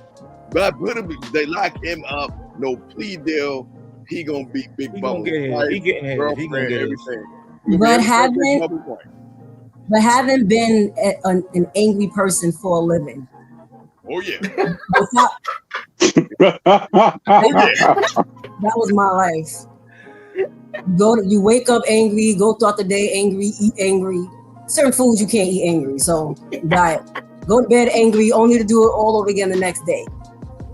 And I'm talking pre-baptism, so without the Holy Spirit. I was still ain't got the Holy Spirit, but without the Holy Spirit. When you quote unquote black out, and someone put it in the comments, it's a cop out. There's no blacking out. You understand what you're about to do. Even if it's not a premeditated thought 5 minutes before you're about to do it. While you're in the midst of being angry and you're about to say what you're about to say and you're about to do what you're about to do, even afterwards, you're like, dang, I really did that. I really said that. It's not a shock to you. I never understood people who say I blacked out, but then they're able to recall the whole incident. I'm sorry. I thought you blacked out. That meant you weren't aware of the situation. That means you weren't there mentally. So how you blacked out, but you able to tell me what happened and when? Because if you said I blacked out, I said, well, you blacked out, you took my $50. No, I didn't. How you know? You blacked out. So it's a cop out. You know what you're about to do, and this is why being angry is very dangerous, because when you're angry, you open the door wide open for the enemy to play on what you're already showing him. He doesn't make you do anything, but he will help to push you to enhance the slowness and the stupidity. So he already allowed the devil to see that he's petty and slow enough to argue about wipes. So now what did the devil do? Well, let me just help nudge you to do something even more irate. You ain't get in the car and smack the baby. You ain't get in the car and didn't strap the baby in but drove off. You did something crazy like that. Even if that specific thing wasn't a plan, he planned on doing something stupid, and it's not a surprise to him. That's why it says he was able, he addressed the judge before sentencing. I bet he did, because he knew. He knew. How you address the, like, come on. No, there ain't no black. How are you apologizing? How are you apologizing? How are you apologizing? That's what I said. I am really at a loss for this black thing. I'm not being. I have heard this for years, and I'm saying to myself, well, at what point do we take accountability and we keep talking about we blacking out? How do you black out? Like I said, he says, well, he gives, even Vivian read the explanation he gave the judge. He says, I apologize, X, Y, and Z. So how are you apologizing and you blacked out? Like Shanti said, there was some intent to do something crazy. We don't know what the crazy was, but when he got there, see, I'm having a problem with the blackouts, and there are steps. So for argument's sake, if you were arguing with the person and before you knew it, you just pushed the person. If that was the case, maybe I could even buy that blacking out. But you tell me you left that argument in Walmart. You walked to the car. You got the baby, took the baby out of the car, put the baby in the middle of the street, in the intersection, walk back to the car. Because the car wasn't left in drive, so the car was in park. So now you got enough blacking out ability to now put this car in drive. Now put your foot on the gas pedal, run the baby over. But I need to declare I blacked out. That is way too many steps for me to believe that there was some blacking out. Let me read these comments because I don't want people to think we're ignoring them in the room. Adele says it's an excuse because there is such a thing called self-control and discipline. Serge says, Pastor Jeff, even if that was the case, if you play around doing stupid things like that, knowing the danger to the baby or someone is plain dumb, I give no excuses for that. Big Bubba is going to black out on him in jail. We haven't heard from Tamika or Vivian. No, I was, and it's funny because I was thinking about blackout. You know, we've had this conversation before about blackout. Right. Blackout normally means that, okay, like I'll give you a prime example. You know, Shantice and I are, you know, in this big old argument. For whatever reason, she comes towards me. I push her. She hits her head. You know, I blacked out. It was in the process, in the moment. There's nothing going on, you know, that tells me you got out your car. All of those processes, blackout means it's happening right then and there. I don't have a thought processes to leave Walmart, go to the car, take the baby. All those processes, that's not blackout. Blackout means I'm right in the moment. You know, Pastor Jeff talked about it. She had the baby at the moment. Right, right. That was right then and there. Right. You don't have all these stops and goes. You know, you're gonna stop the car, you're gonna start the car, you're gonna put the baby. None of that. Blackout normally happens right in the moment. And so when you, to me, it makes it seem like you want to soften the blow. You killed the baby, literally. Now you want to soften the blow with, I blacked out. No, sir. I'm sorry. Nope, I can't condone that. And the fact that they didn't give him life is throwing me completely out of sorts. Okay. All right. To me, he can say he blacked out. You can say you apologize. I can say I accept your apology. But my thing is, you're being accountable for what you did, not for what you're saying. You can say everything you want to say. I'm sorry, I blacked out. I had a bad day. I had a headache. I had a migraine. Blah blah blah. Yeah, that's okay. All right, fine. But you being accountable. Your actions speak louder than your words. So no matter what you say, to me, I don't care how long sentence is. You can get yours for what you actually did. It's that simple to me. I agree with what everybody said, especially about the steps. Blacking out to me also means like a snap of a finger type of thing. Like that was way too many steps. You thought that thing through, whether you meant to kill him or not. You had it in your mind. I'm gonna take this baby out, put him in the street, and run him over. There's no way you could say you didn't mean to. And to me, it's not even taking accountability. How are you apologizing and taking accountability, quote unquote, but you're giving excuses? That's not taking accountability to me. Taking accountability is I did it, I messed up. Not giving an excuse of I blacked out, I didn't mean to. That those two things don't go together to me. But yeah, I agree with the blacking out thing. That's just way too many steps. You have to think about it in order to execute it. So how are we considering that blacking out? And how do you not mean to run over the baby? You put the baby there. It's not like she did and you could say, oh, I didn't know the baby was there. You put him there. How do you not know the car is going in the direction where you put the baby? That doesn't make sense. So I agree. Pastor Steph, what about the verse where God says there's no temptation known to man that I will not give you a way out? Amen. Absolutely. How we black, but yet says I'm going to ensure. Temptation is not only a sex temptation, it's temptation when I'm looking at the back of your head and thinking, how hard can I throw this brick at the back of your head?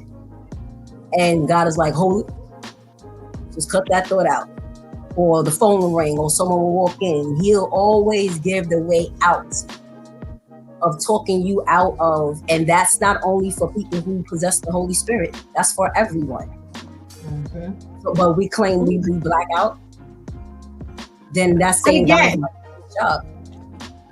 And thank you for that verse again.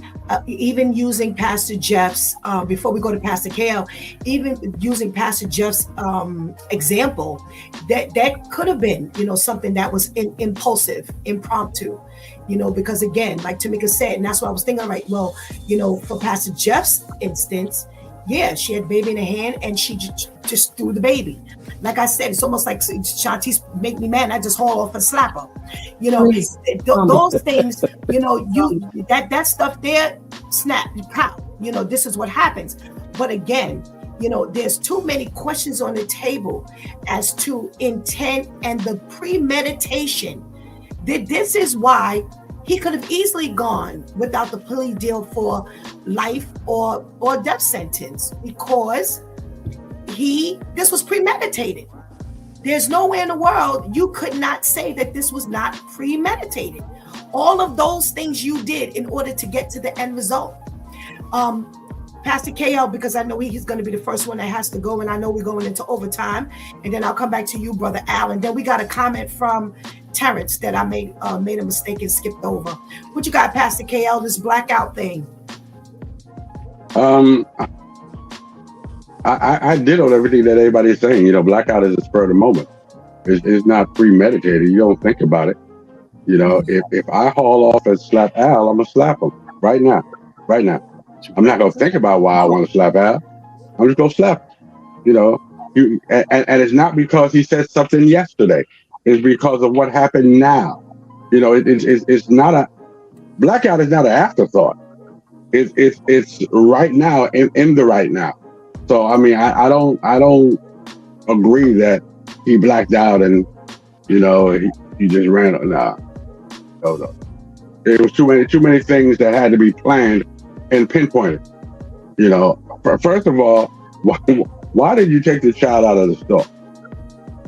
What you took the child with you for? You know what I mean? It's too much stuff. That's premeditated.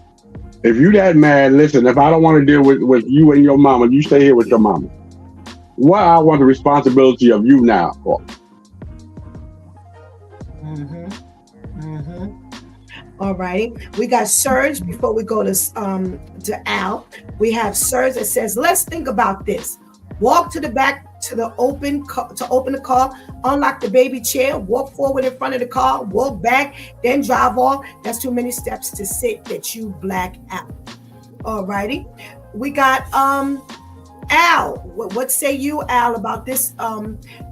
Pastor Jeff's point of this was an instance of him blacking out.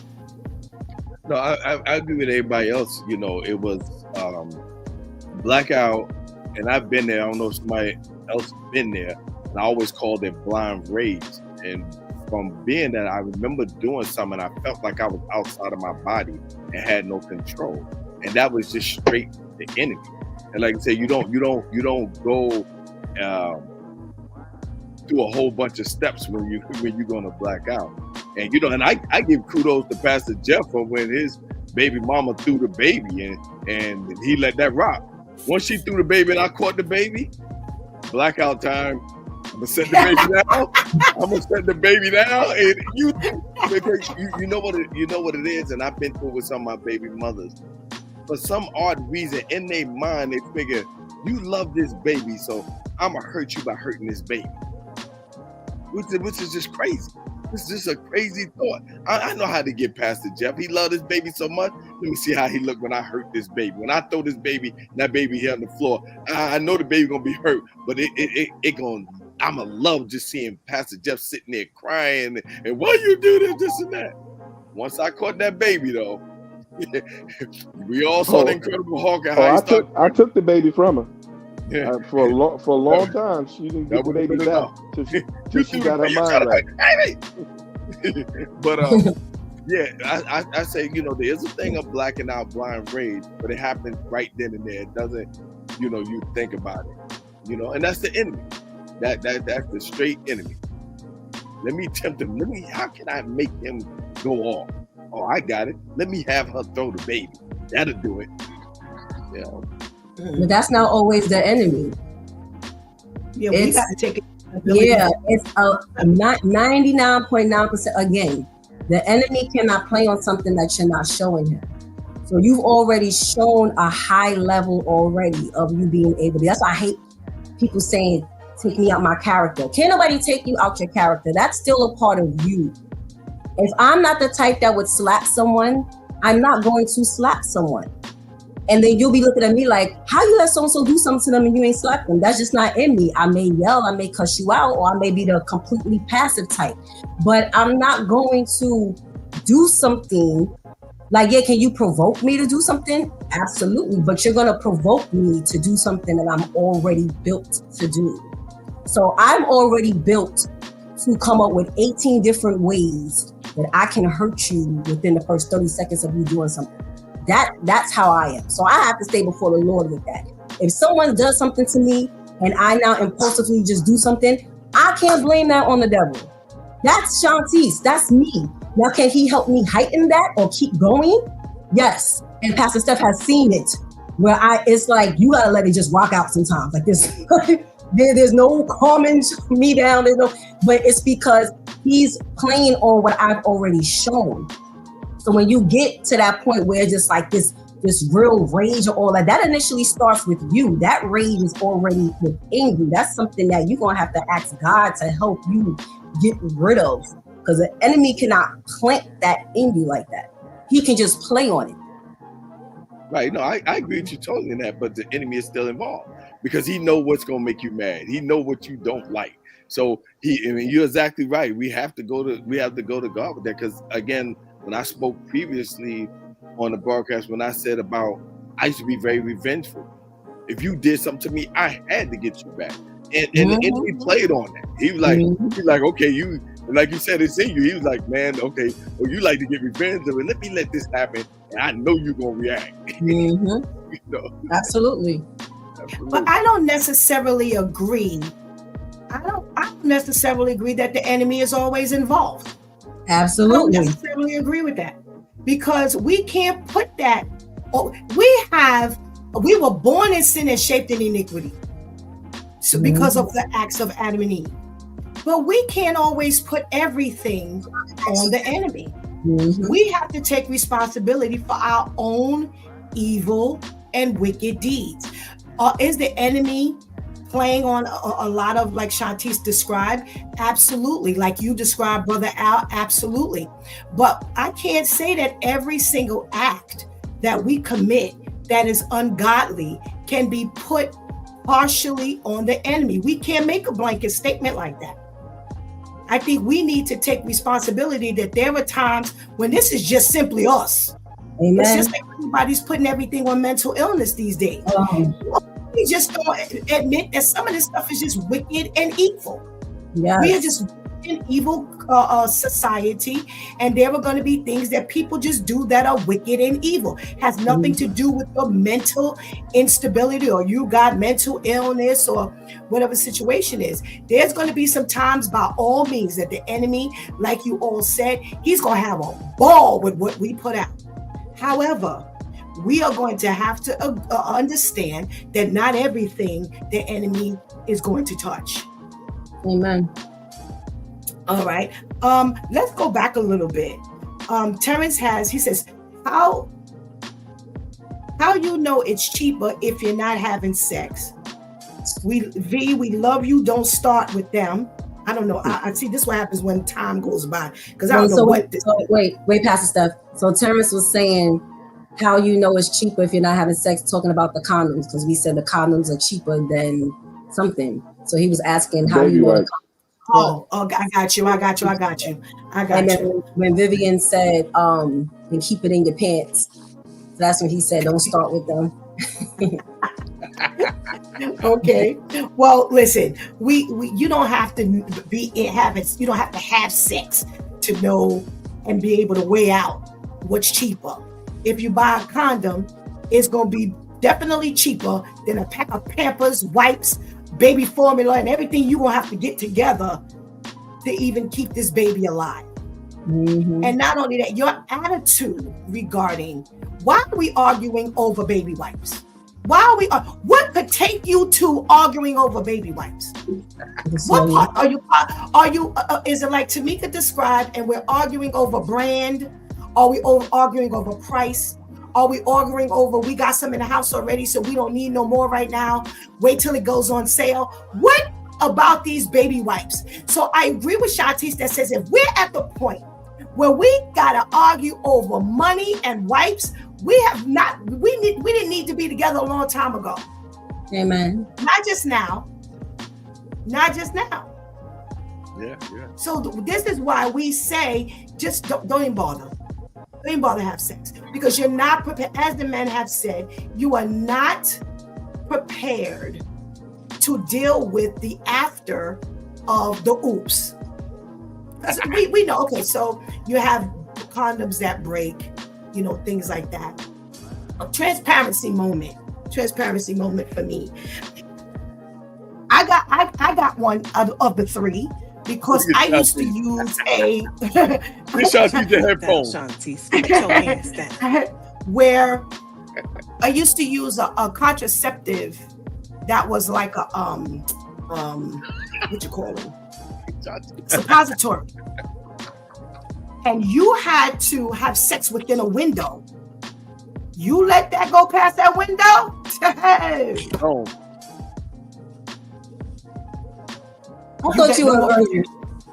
you get no more protection. So we do understand that not everything, is 100% effective. We get that, but we say just don't do it, because again, you're not ready for the after effect. The men have spoken even openly about certain things here on this during the show that indicate, hey,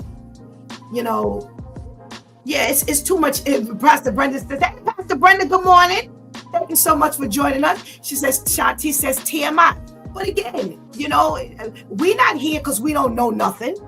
We ain't never experienced anything. So when people say, well, how do you know that the condom didn't break? Yeah, we know. Sometimes the condom breaks. But what do we do after that? I'm not saying go to the abortion clinic, but everybody ain't ready. Everybody is not ready. Most people aren't ready. Right. So hold on, these baby wipes over here is 99 cents. Okay. What are those wiping up? Baby wipes. These all sell for 99 cents. What's the problem? What are those wiping up for 99 cents? Let's make up. You know what, Brother Al? Wait, what? Wait. This is why the man can't buy the wipes. See, Pastor Steph? Well, listen, that just strengthens the argument that we know that condoms are. Listen, look at that there. Now, you go buy them baby wipes opposed to them condoms. Them baby wipes, that ain't gonna help you later. They're gonna help you later. That's not gonna help you later. We don't know the difference between baby wipes and makeup remover. That's 99 cents. Wow. But these are the people who want to have children. Yeah. We want to have children. And we, again, on this channel, there was an issue that came up earlier, a comment that was made that said, we women know that we're headed for disaster. We're headed for danger because we see the signs. And then afterwards, we continue to go forward as though we're surprised. Like, oh, I didn't know he could do that. You just, like it has been said, we never would imagine that. And I'm glad the men said it, that we would even get there. All right. See, Shantice, they had backup plans. You did not know about. Pastor KL said it best. You can't afford to pay for the consequences. Wrap it up. No condom use, saran wrap. I don't know. Anything. Anything is better than nothing. Yes, Brother Al, 99 cents, just no smell. The ladies want the ones that smells like flowers. Exactly. Yes, the ladies should always follow their intuition, like they always say, like they notice, and know that they need to stop playing God and thinking they can change men and change anything. And I 100% agree. What? And agree. Yeah, well, I wouldn't say we're playing God, but if Terrence wants to put it that way, No, I would agree with that as well. But I have yet to see one of these men speak on the men knowing they can't really pull her. So now you fake it and then show you can't make it. And this is why both ends show their slowness. Like you, Pastor Steph, said, you're as the woman, you're thinking if I stick it out long enough, if I try this tactic, if I show this commitment, he's going to change. He already know he ain't going to change, but he wants to still be able to pull and keep you. So I'm going to act like I'm changing until I can't act like it no more. All right. Let's put that out there on the floor, Pastor Jack. Shanti says that men know, but they pretend like they can up until they can't anymore. Would you agree? Men pretend like they can't. So I didn't really understand what Shanti was trying to say. So what I'm saying, I'm not trying to say. What I'm saying is,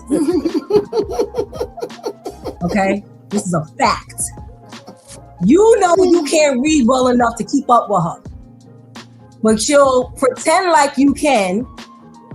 You know you don't have the financial abilities or stability or whatever to keep up with her. You know you can't keep a job, but you'll fake all of these things to pull her. And you'll try to keep that representative going until you can't hold on to that imposter any longer.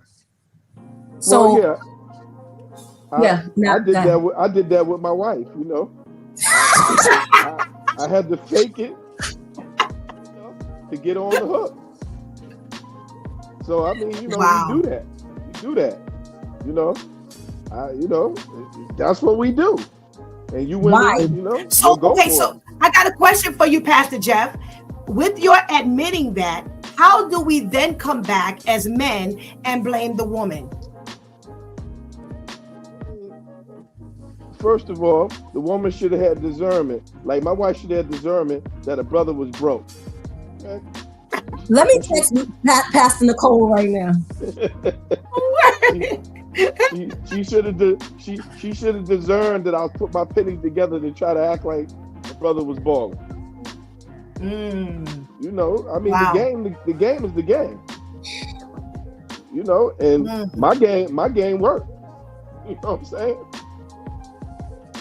Okay. So she never found out that you were broke, Pastor Jeff? Oh, when she found out, she broke up with me. You know what I'm saying? And that's why I told her I knew he was a gold digger. She broke up with me, but I had got my hooks in long enough that she came back. Where's she at? Where's she at? See, this is a one-sided story. I'm texting her right now. Another room right now. She hear me. Okay. Well, when we see the frying pan come across your head, we'll understand why. Well, let's go. Okay, no, but it's very interesting. Thank you for your transparency, as always. I love this Due Time crew. Vivian, what say you that Pastor Jeff said, yeah, I tried it and it worked. But by the time she broke up with me, she realized that she was really in love with this broke individual and she came back. Is that what we do? Is that what we do? I would say, excuse me, I would say, yeah. Yeah, that's what we do. Because it had to have been, like we said, with the guy running over the baby, there had to have been signs that Pastor Jeff couldn't really afford her. But maybe she made excuses in her mind and he got away with it for so long. So I would say yes. If we're paying close enough attention, you're going to be able to see that they're not who they portray themselves to be. But because we believe that we can change people, we can change him, or we looking for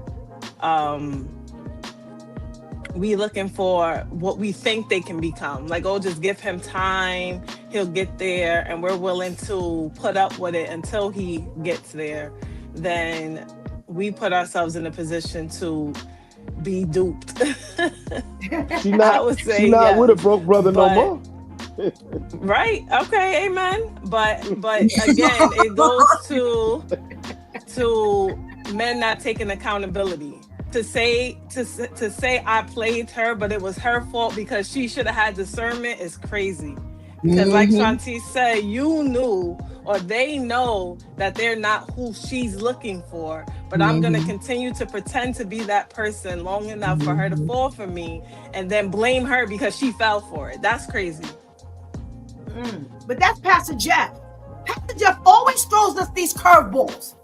We leave it to Pastor Jeff. It ain't a Pastor Jeff show if he don't throw us the curveballs.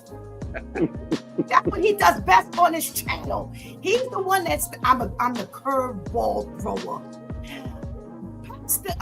Brother Ainsley, from a Christian side. Now we know that Pastor Jeff wasn't really a Christian back in that day. Oh, I was. From a Christian side. He was a man of the Lord. Oh, Lord have mercy. Okay, wait. Okay, so then that really loads my question.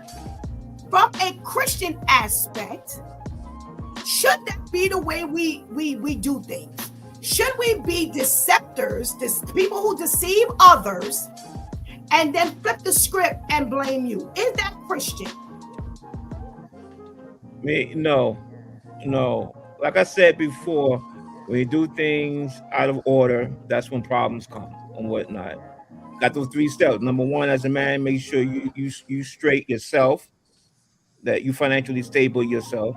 2, then you able to meet your mate for life. You establish that, and then you have kids and stuff like that. Those are the orders. Anytime you do anything out of order, you're going to have problems with it. So, but when we don't do things that way, and I do admit, we don't, well, that's the Christian way. If we don't do things the Christian way, as a man, most of the time, keeping it real transparent, man, we will stay or do whatever to get what we want. And then we could blame you and say, well, you should have saw the signs in the first place. But the Christian way to do it is, like I said, follow those steps. All righty. Well, Adele says it was all a lie, Pastor Jeff. Ha, ha, ha. Terrence, see now, V, you're on our side. Pastor Brenda says, sometimes we think we see the potential, quote unquote, in someone. Hey, ladies, don't fall for the okie doke. Terrence says, it's crazy how women fall in love after knowing he's broke. It's never about the money. It's Tuesday's connection. It's just that woman wants money. For what reason? It's not like back in the days no more. I'm not liking how everybody says men has to get his money in order. I was never with a person that says the woman has to get herself in order as well. That's crazy. Well, that's Adele said no, it's the man. Brother Ainsley is standing on, men, get yourself together. Then go out and do what you need to do to try to put a woman. Lady Tamika, what say you? There's a debate in the room. Terrence says, no, listen, I never expected that from the woman, so why should women expect that from the man? But it ain't the women that said it. It was Ainsley who said it. What say you, Tamika? Right. So we were talking about, in a Christian world, we should present, who we are. But let's just be realistic. How often do we do it in general? There used to be a commercial. I don't know if anybody remembers, where this person talked about all of their deficiencies, what they weren't and what they hadn't achieved and blah, blah, blah. A lot of times when we go in this dating scene, we want to put our best foot forward. We talked about, I'm going to sit here at home and eat and gorge and eat everything that I want. Then when I get there, just have a salad. No, when I get there, I'm going to eat what I want to eat because I want you to know this child, she don't have a problem eating. I want a side order of such and such and such because I don't want you to be surprised by, 2 months in, now she wants the extra. When we first get there, let me let you know, I'm eating such and such. We should, but how often we do.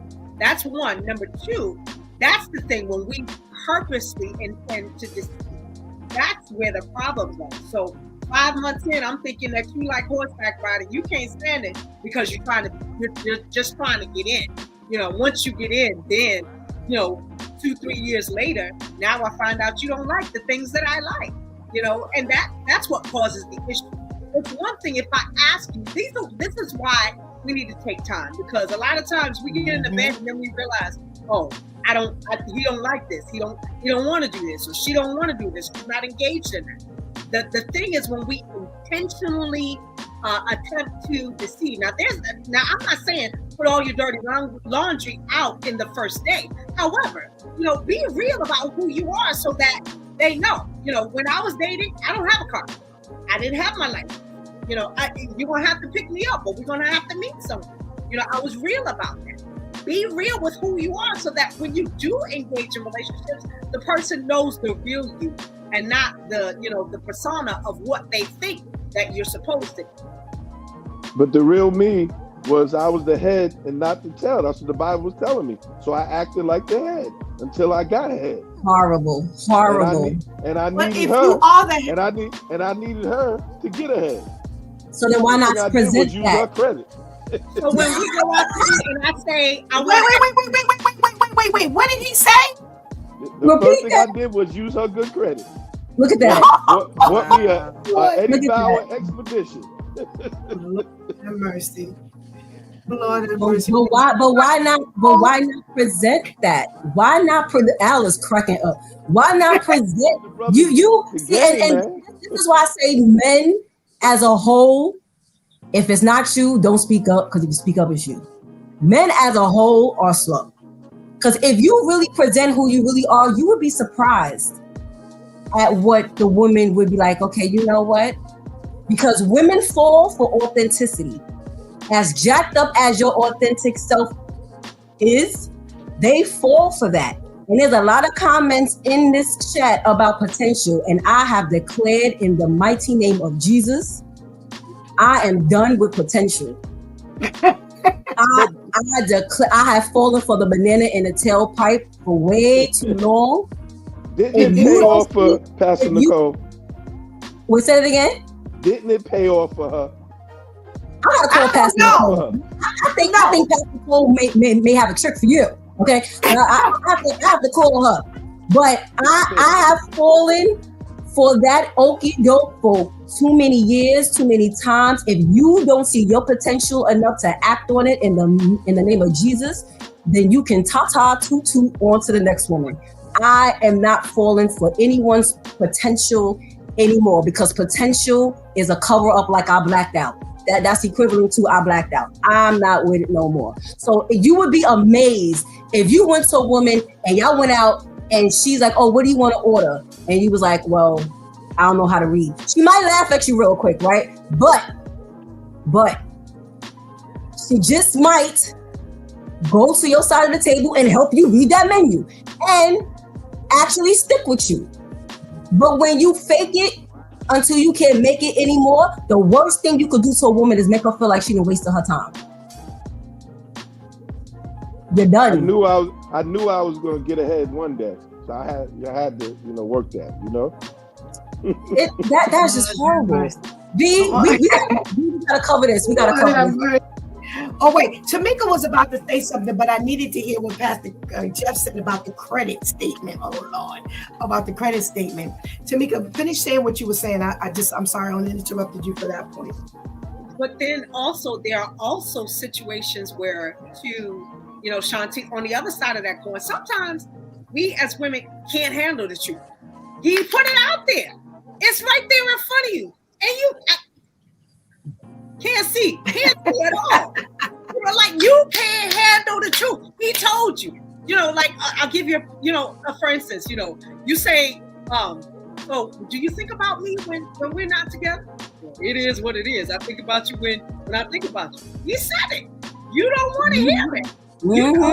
You're so funny. You're so cute. You're so And I mean, like the sad part about it is sometimes we as women don't want to handle the truth. You sitting there holding him and taking him around all your friends. You seen any of his family members, any of his boys? Not at all. But you la because we don't want to handle the truth. So sometimes, unfortunately, we'd rather believe the lie than go with what's actually right in front of our face.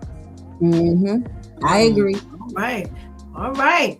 Brother Al, Shanti says, hey, if you a flake, it's okay. If you're not up to standards, it's okay. You just don't know which woman would actually accept you for who you are. Hearing that as a man, what goes on in your head? Well, I hear Pastor Jeff and Ainsley and all that, and I've always been real. I didn't care about nothing, because that tells me that you're going to hang by me if times get rough or things like that. I always kept it real. I never betrayed something that I wasn't. And when I was broke and didn't have no job, I let them know, well, hey, we're going to go out. Listen, I can't afford it right now. I'm not working. I'm not going to sit there trying to scrape up all my pennies to take you out. I don't have it. Now, if you don't want to go or you feel you want somebody with other money, then go ahead. I always kept it real. And as I was listening to Shanti saying about potential, you shouldn't give up on potential. You never know. That what happened to my son, mother. I had potential. I was working. My goal was, I want to get a house. I'm tired of this project. She looked at it, oh, you got potential, this and that, and she didn't want to be around. And I own 2 houses. So who got the last laugh? So it's one of the biggest problems is people don't get to know each other. Like people think I'm crazy. Me and Tamika, we dated for a year before we decided, yes, we are a couple. We got to know each other. We got to know each other. People like, yo, that's too long. No, I had to get to know Tamika. Tamika had to get to know me.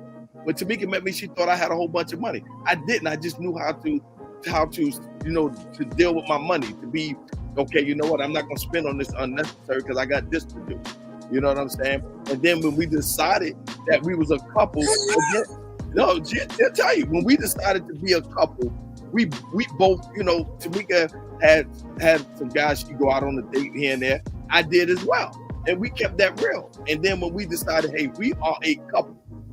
All right, I told Tamika, it's funny.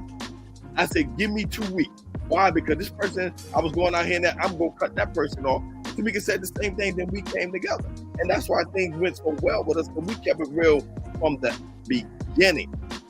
All the way to that, I always kept it real. I never played those games. So, I mean, there are guys who do it, but I never played that game. All right, quick disclaimer. The potential of yesterday is not the potential of today. And I have my fellow millennial on here, even though she's married, she still sees and hears things. You had the potential of, I may be living this way right now, but my goal is to get a home. And you were doing things to position yourself to get said home. That's not what we're seeing now, sir. We're seeing, this is what I want, but ain't nothing happening. Ain't no written plan, ain't no verbal plan, ain't no spiritual plan, ain't no mental plan, ain't no emotional plan. You steady mooching off of me, mentally, emotionally, physically, spiritually. There's no plan, but you got potential. Your position, God is doing everything but literally picking up the sidewalk and smacking you with it. He's setting everything up for you to get better, do better, think better, but you're not taking the opportunity. That is not the men of yesterday. The men of yesterday described what you just described. The men of today is, woe, it's me, I want better. And then when you say, here's better, no thank you. No. So you and your potential can go over there. If we had the potential like what you just described, that would be different. There's no plan. And God is, not that God didn't set you gentlemen up, but God is making it so much more evident now how he's setting everyone up. It's like, it's right, like Tamika said, it's right here. It's right, like here. And yet you're going around it. You don't, then it's like, is it really potential? Because when you look at potential in dictionary, that's not what potential is. So is it even really potential? That's why I said, I'm done with it. No. I feel sorry for you millenniums. You might well become a nun. But I'm just saying. I'm just saying, you know, and I get that, and the women do get frustrated, and you know, and men get mad at me, but I think it's bad for you to trace something that you're not. You know, you shouldn't lead nobody on like that, and then, you know, because I can just feel it's a big letdown, like, dang, I thought this person was this, and you this, so it causes issues. So I always just been straight, man. That I never was into playing those games. I'm me. Either you're gonna accept it or you're not. So unless we date someone who's 60 something, I can't even say that. But 70 something, it's just like now. I'm sorry. Yeah. I'm sorry.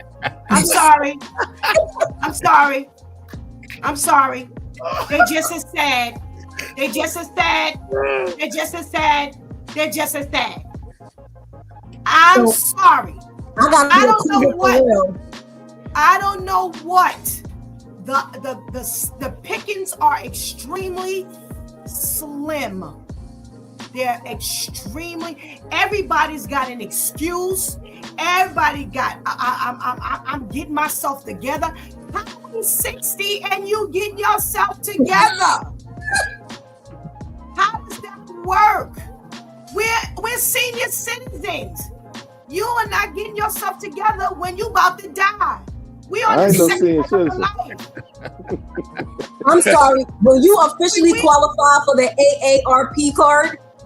Nah. Seniors. I got mine. I don't care what you say. I get my discount. I'm like Caleb. I agree with you, man. Like Caleb, man. You know? I don't care what you people say who are walking in the miles of 60, just crossed over 60. We're senior citizens. I don't care. We got more behind us than we got in front of us. I ain't no senior citizen. Nah, I'm close to it. You 60. Cut it out. You 69. Stop. So you just look good for your age. You look good for your age, Pastor Jeff. I'm going to have to spit. You're 69 years old. You just had a birthday. So stop pretending. But I have to honestly say, Oh, wow. unfortunately, you millennials can't even date up. No, we gotta And I'm date like, down. We gotta wait until so and so have her son and mold him and pray I live long enough until he becomes of age. Because I got a statement to make, people. Yes. Sometimes it takes that man getting with that woman and they work it out like me and my wife did. Like I said, I used her credit to buy that first home in Compton, and buy that Eddie Bauer expedition. But I had a strategy in my head, and I knew how to work credit, and we made our money. You know what I'm saying? So I had to hook up with her. So I had to fake it to get on the hook, and then we got together and we worked that thing. You know? Do y'all I see? agree with you, but wait, hold on. I actually agree with you, Pastor Jeff. I do believe that there are times where God is partnering the two individuals, and together they will make it work. This whole concept, and I honestly believe this whole concept that you're gonna find somebody already there, it's just not very likely. But but this is why you need to be in the Lord, so that you can see that this is who God is partnering me up with. I don't believe, and I say to people, who's to say you're gonna have this knight in shining armor? He's gonna come sweep you off your feet. He's gonna be why again, I always bring up Michael Baisden, who said when he was driving a train, he was a train conductor, but he was riding his bike because he had a plan to publish his book. Back then, nobody wanted to deal with somebody who didn't have a car. She could not see that, you know what, right now, there's a plan on the table. And to me, potential and plan, two different issues. You appear as though you came to the table with a plan, but you just didn't have it until you got partnered. That's different than I'm trusting your quote unquote potential. That's like faith. I can't see it, but I'm going to trust it. To me, faith is only left for God. This potential thing, like I think somebody, Shanti said it. Where's the plan? Clearly, you were able to go to Nicole and say, hey, you know, because she wasn't no pastor at the time, but you found this woman and you were able to say, listen, I got a plan. And this is how it took off. And this is why it took off. Look at who you are today. You're two pastors, and this is what you have, and this is what you're doing. But this whole potential is a whole different issue. I'm going to go to the other millennial in the room. Do you think, Vivian, that potential is different than having a plan? Yes, absolutely. Definitely. That's exactly what makes the difference. Because we looking at the potential when he ain't doing nothing, like Shanti said. But if you have potential with the plan and you are executing said plan, it's different than saying I have a plan, but then you still twiddling your thumbs. It's another thing to say I have a plan and I can see you moving towards the goal of that said plan. So yes, it is very different. Very different. Okay. I gotta read these comments because I want to put this out on the floor to everybody else, because Pastor Jeff already spoke. He gave the whole concept of plan versus potential. And you're absolutely right, Pastor Jeff. I agree. Sir says, yeah, we men play the game, try to portray something that we're not. Then when the time comes, we say she should have known. It's not fair to her or anyone. You're doing the devil's work, plain and simple. Adele says it depends on Shantice. It depends because the red flags are there. Anika says, yeah, have a bad habit for falling for the potential, then looking at reality. Okay. Terry says, let's use a wedding for an excuse. Ladies want all this fancy wedding, right? But it was back in the day, the female size paid for the wedding. Would you think they want that fancy wedding today? Okay. And Shantice, do me a favor. I can see. That's my guy, Pastor J. Oh, he went from Pastor KL to Pastor Jeff. All right, he can't stop laughing. That's Terrence. You got a buddy, Pastor Jeff. Adele says, not the answer though. We end up with all the pain. Facts, Shantice. Anika says, Shantice, I can't, y'all missed why we what we first said. Facts done with potential, Adele says. Kevin says, Shantice just don't know how to pick them. It's a fancy taste. She better start eating cheaper cheese. Yikes, says Tamika. Kevin says, keep hearing men over there and women out here worse than the men. And Tamika says, y'all waiting for Naomi's baby millennials. And Charlemagne, oh, okay, I think I know who that is. How many people on the panel are currently married?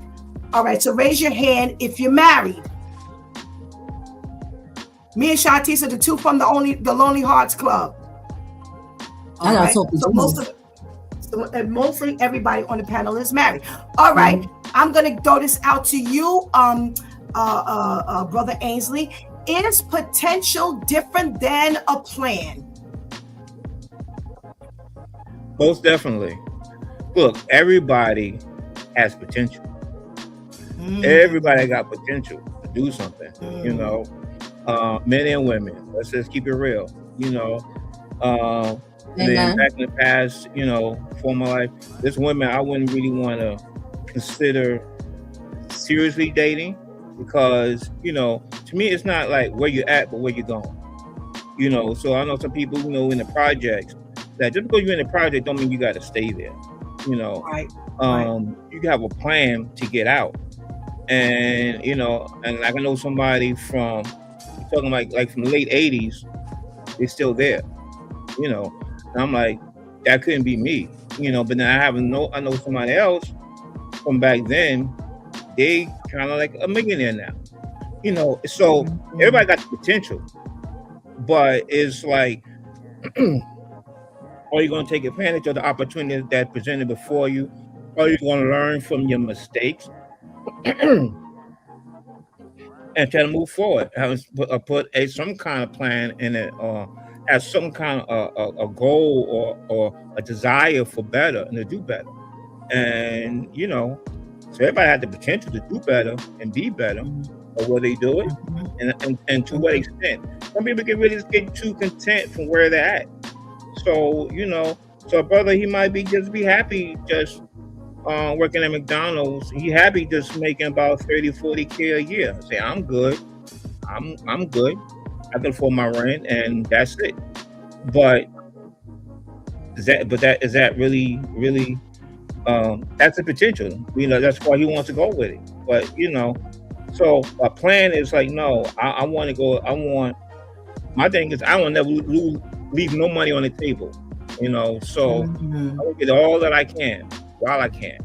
So, you know, everybody got potential, but you gotta have that desire and take advantage of the opportunities and make it happen.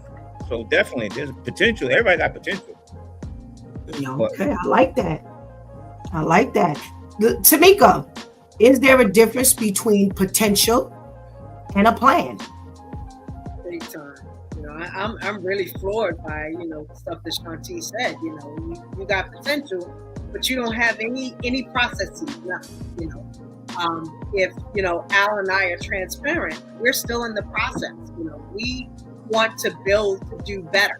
You know, we're currently living in a home, but we want to move someplace else. You know, we want to branch out. We want to do more. So there are things that we're putting on the back burner. You know, okay, maybe we might not go out to this fancy restaurant. Maybe we might not do this. Maybe we might not do that because we're saving for a better day. We've got a plan. There's something that goes, you know, step 1, step 2, step 3. One of the steps, and just being very transparent, because we got transparency moments all over the place. One of the processes in that was me getting my license. Got it, you know, and he helped me through it. And so that's part of what you do to get to that. I can't get there. How are we going to get over there? We get to the place that we're moving to, and I don't have my license. We're moving to our plan, our prospective plan is to go to Jersey. In order to be able to do that, I have to be able to drive. I can't wait for him to always take me here and take me there. And so you have to partner together. and be a part of the process and part of the plan. I can't say, well, I don't want to learn, and I'm going to be defiant. And then when we get there, then at that point, I'm struggling. I'm causing him more strain because I haven't been a part of the process. I'm spending money here. I'm going there while he's trying to save. Both of you have to agree. And in the process, you just have a potential. I have a potential to get my license. I have a potential to raise resources. You don't wait till you get there. You have to have a plan to get there. All righty. Brother Al, you kind of touched on it already, but I'll give you a chance to flush it out if you'd like. Is there a difference between a plan and potential? Absolutely. It's like Ainsley say, everybody got potential. When I was playing ball, my potential to go to the NBA, but was I prepared for it? Did I have a plan? You know what I'm saying? It didn't work out that way. My plan worked to get to play college ball and get a free education. But it's definitely okay. You can sit there and say, "Man, I want to do this. I want to do that." Just like when I tell the kids in school, "Yeah, what do you want to do when you grow up?" "Oh, I want to do this and that." Okay, so what's your plan? What's your plan to get to that spot? You can just when you just say, "I got potential," like Shanti said, and I understand her frustration. That's just talk. You're talking the talk, but you ain't doing the walk. I say here now, I want to be a millionaire. All of us on here can say, "Man, I want to be a millionaire." What are you doing to make that move to get towards being a millionaire? So there's a big difference. Big difference. You want to be a millionaire and can't keep a clean room? I don't know. All righty. It's gonna be all right. You know what? One of my college professors, he said something. I was a freshman. He said something that it stuck with me, and he said, "This is going to follow you for life," and it definitely is true. It's simple. If you fail to plan, then you plan to fail. If you don't plan, it's automatic failure. That's so right. Anything you want to do, anything you want in life, you got to plan for it in certain ways. So it's just that simple. If you have no plan and put nothing in place, nothing is going to happen. Nothing's going to just miraculously, here you go, like that. Right. So, Absolutely. And the Bible tells us so. If you halfway plan it, then you're halfway going to fail. That's right. And you know what's so sad, Pastor Steph? Real quick, you know what's so sad about it? They're not teaching these kids this in school. So the next generation come up gonna be even worse. I sit there and I watch these kids go to school. It's so sad. They'll go to school, they'll fail. They got to go to summer school. Some of them show up for summer school, some of them don't, and they still pass them to go to the next grade. You know what I'm saying? So the next generation, oh my gosh, man, it's gonna be the next generation is gonna be crazy. But I have a rhetorical question. How long are we going to put this in the laps of the school? Where are the parents? My parents did not rely on the school to teach me how to plan. This is something, again, we talked yesterday about raising your children in God from the beginning. The concept that you and Ainsley are talking about is biblical. The Bible tells us to write a plan and make it plain. You gotta have something to look at. You gotta have that blueprint together. That ain't got nothing to do with school. That has something to do with how we. So you're right, Brother Al. The school system has an agenda, but you've got to have an agenda for your child. So if you don't teach your child to plan, and Shantice has just crossed over 40, and Vivian will tell. She already said it. Vivian will tell you, I ride Shantice. I don't pretend. That's my child. That's my daughter. Until God closed my eyes, I ride Vivian. Anybody around me, I'm riding you. Because it can't be school. This needs to come from God. This needs to come from those who love us. I ride any young person around me. I'm pushing you. Pastor Jeff laid an entire, we laughed, but he laid an entire plan out for us. No, you shouldn't be deceiving folk, but there was a plan on the table. So that's what we have to go with. So the professor is right. If you plan to fail, you fail. If you fail to plan, you plan to fail. But Jesus and God said it first. They said the word of God speaks for that. So stop leaning on outsiders to help you do your job. Oh my goodness. I wish we Listen, had we more never parents got like this. I yeah. promise you. But we get parents come up Amen. to the school. I don't want my child to fail. And I'm like, but he can't do the work. And you'll get some parents come up and argue not to have their child get left back. And the school's so scared of them, they let it happen. I'm like, yo, this school system's done it, boy. This school system's done. I'll be sitting there saying, man, I'm looking at a plan, man, because I can't do it, because it bothers me to sit there and watch these kids fail. And it's like they got the world. That's why they're so disrespectful to adults. Nothing happened. They do what they want to do, and nothing happened. The parents defend them, and I'm like, oh my God, I need to work in the office now. I can't do it. I can't do it. It's very difficult, especially when you're running up against parents. Mm-hmm. And that's because the parents don't have much for themselves. Because a parent who is goal oriented, they're not going to accept their child not working hard. They're not going to push their child through or encourage you if they're a hard worker. Let me say, I'm going to say this and then I'm going to thank everybody.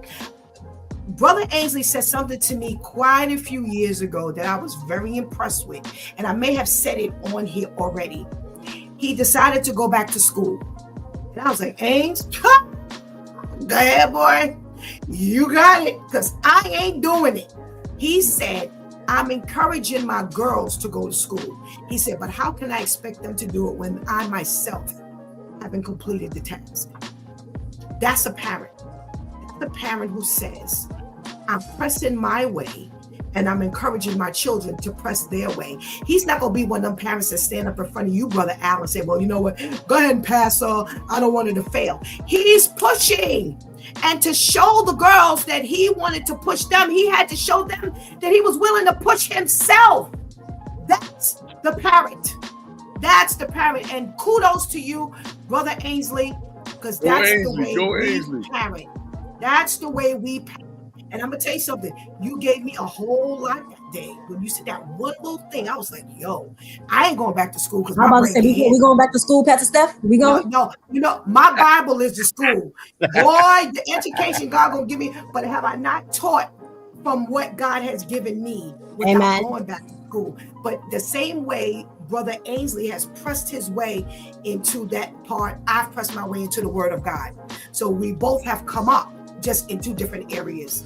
Amen. So kudos to you, Brother Ainsley. That answers to what I was saying to you, Brother Al, about the parents who come to school begging you to push their child through. That's because they themselves are not willing to work. But I can show you better than I can tell you. And that's what Brother Ainsley did. Next week, God spares. We have a short week, so we loaded up today. Next week, God spares, we have another short week.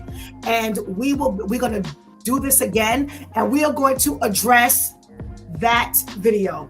So Vivian, next week, give us 2 socially conscious points, one with a wild story and one with a general. We'll do those 2, and then we'll load up with the guys to discuss. Thank you so much. We have had a wonderful conversation. Thank you so much for joining us. Welcome back, Viv, for the short moment. Welcome back, Tamika. Thank God for your voice being restored. Thank you, Brother Ainsley and Brother Al, for just waking up early and joining us on this Wild Wednesday. And but Pastor Jeff, thank you so much for joining us. Pastor Jeff, come back with us next week, Wednesday, where we can discuss that video we saw. Okay? Are we doing Monday? Doesn't matter. Yes, we'll be here Monday. We're not going to be here for the rest of the week. So we loaded up for everybody who wasn't on already. We had Pastor Brenda and Pastor Vinny on yesterday. So I opened up the floor to everybody who was going to be on this week, but we're not having any show. Thank you. Have a blessed rest of your week. Thank you so much for your contribution. We pray you have a blessed week and weekend. All right. See you Monday, God spares. Take care. Yes, indeed. Ainsley, check your messenger. All right. Oh, wow. Well, we loaded today. We had a fantastic show. Unfortunately, we can't do this more often, but thank God for Viv being off today, and Lady Tamika getting her voice back, and Brother Al, Brother Ainsley, and Pastor Jeff being available to join us today. Made for a wonderful conversation. Thank you, Brian, for jumping in and throwing out that controversial statement, and for us to be able to flush it out. And my prayer is that, we come together and we agree. And after everything is flushed out, we all agree on the same thing. When it comes to responsibility, and I started this on Monday about responsibility. Whose responsibility is it to do what God has given us to do? And when we decide to parent, as these two people did, God automatically gives us a responsibility, and that is to care for that child. Even if we don't, quote unquote, care for one another, we have to care for that child. Now, I said to Brian, I said, stick around and you'll hear some things that sound a little unconventional, and but you'll get it. Hopefully, preferably you'll get it. And one of the things that I have, everybody knows that I always say God gave me a young congregation. Now, one of the things I say to the men who come to church, and they come to church, they were in church every Sabbath. They were in church. And I said to them, let me tell you something. I said, all of you got kids. Them kids ain't here. They are all with mothers who don't want to know nothing about God. It's not like you going to church and then they let you pick up the kid and bring the kid to church. It's not like they are going to church. So now the child gets no God. And one of the reasons why is because there's this battle between mom and dad. Well, let me show you why that's not healthy. Number one, this is what you're allowing the child to see. The child is with the father talking against the mother. The child's with mom, child talking about against the mom, talking about the dad against the dad in front of the child, to the child. We know many relationships with the children have secretly been destroyed because you're smashing the opposite parent. If you would only know, parents, if you would only know how many young people have said to me that they have been destroyed because of this cross throwing of the darts and the arrows, you'd be surprised at how they never pretty much recovered from that, because there was no God. There was no assistance in someone helping them. And one of the things I always told the men is, let me tell you something. You don't love that kid if you don't love their mother. Pay attention. Let me tell you again, unconventional. Pay attention. Here's my thing.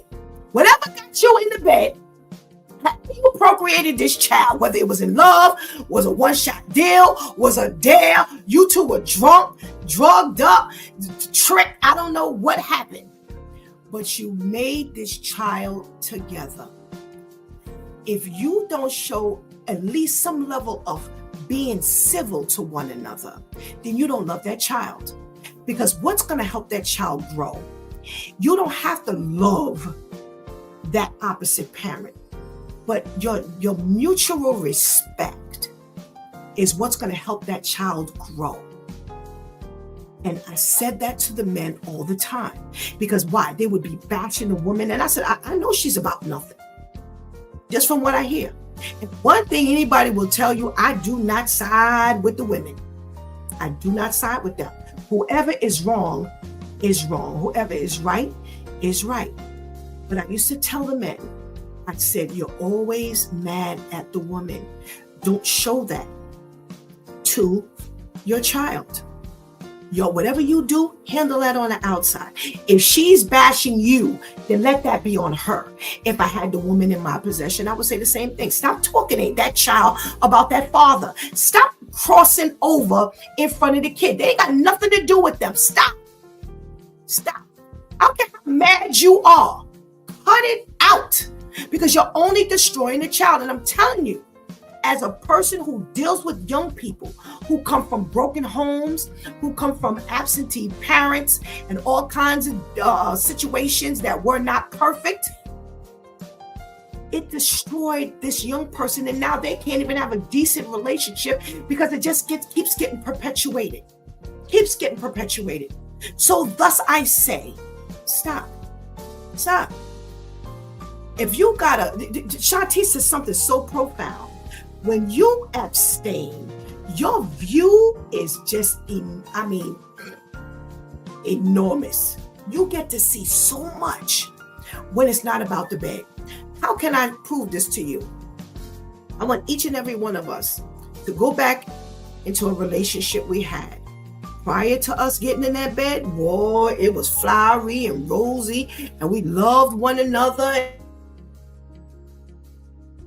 We could get along, and we laughed and joked. Time we got in that bed, and he didn't do what we expected him to do, or she didn't do what we expected her to do, was downhill and fast.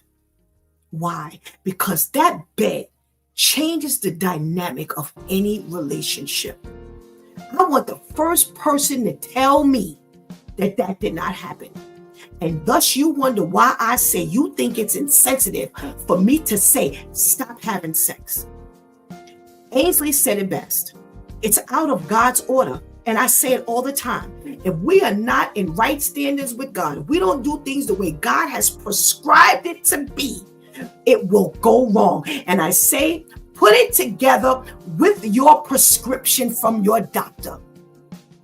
When your doctor gives you a prescription, he has weighed out everything. He has taken your height. He has taken your weight. He has taken your condition. He has taken how drastic your condition is. He's taken your age. He's taken your gender. He's taken all of your background. He says, I am going to write you this medication and describe to you and prescribe how you are to take it. And if you think you can take your high blood medication 3-4 times a day when the prescription says take it once, and it's not going to go wrong in your body, you better think again. You'd sooner do better not taking the medicine at all than to take that medicine incorrectly, because that's what's going to do the bigger damage. Not taking it, but taking it where you are incorrectly taking it. This is why I say stop. Stop. Because when you stop, you can think clearly. Shanti said it right there. Boy, you can see, I can see clearly now the rain is gone. Yeah, that's how it falls. That's how it goes down. You can see plain through everything when the bed has not become a part of the equation. I want anybody to put in this chat room that they have ever experienced that. It happens every time. It changes the dynamic. Now, it doesn't mean that you can't recover and get it right, blah, blah, blah. But how often does that happen? It continues to go downhill. So you may think I'm being a little insensitive, I'm being unrealistic. And no, I'm not being unrealistic, and I'm not being insensitive. I've been given this channel to give you the truth. Now, how that hits you, it's on you. But one thing I want you to do is to search the scripture. Ainsley said it best, and I always say it. For those of you who are new, who've never heard me say it, I always say, don't try to do it your way. I don't have one time where I tried to do it my way, and I don't know anybody on that panel. Everybody on that panel has been quite transparent, and it came out today. I tried to do it my way, and it was a mess. Pastor Jeff, at the end of the day, it worked because there was a design partnership there. But what happened in between? He said they broke up. They broke up because it was his plan. If God had it for the two of them, he would have had to lie in order for it to work. But God works sometimes in our favor because that's his plan. But when it's not God's plan, we're going to find ourselves being in a mess up situation. So when she looked and saw all of the signs, because again, I agree, I co-signed that she saw some stuff that wasn't right. Even if she didn't see this guy at the height of his madness, she saw something that said, I need to get up out of here. Take my kid and run. Now, that's the other debate I get into. Oh, now you're telling her to take him from his father. Well, opposed to him being dead or hurt. Yeah. I need to do what I need to do to save that child's life. And I'm speaking from personal. I'm speaking it from personal. when I was in an abusive relationship, it looked like it was going to be the next man in line, which was Shantice. I was gone. I was gone.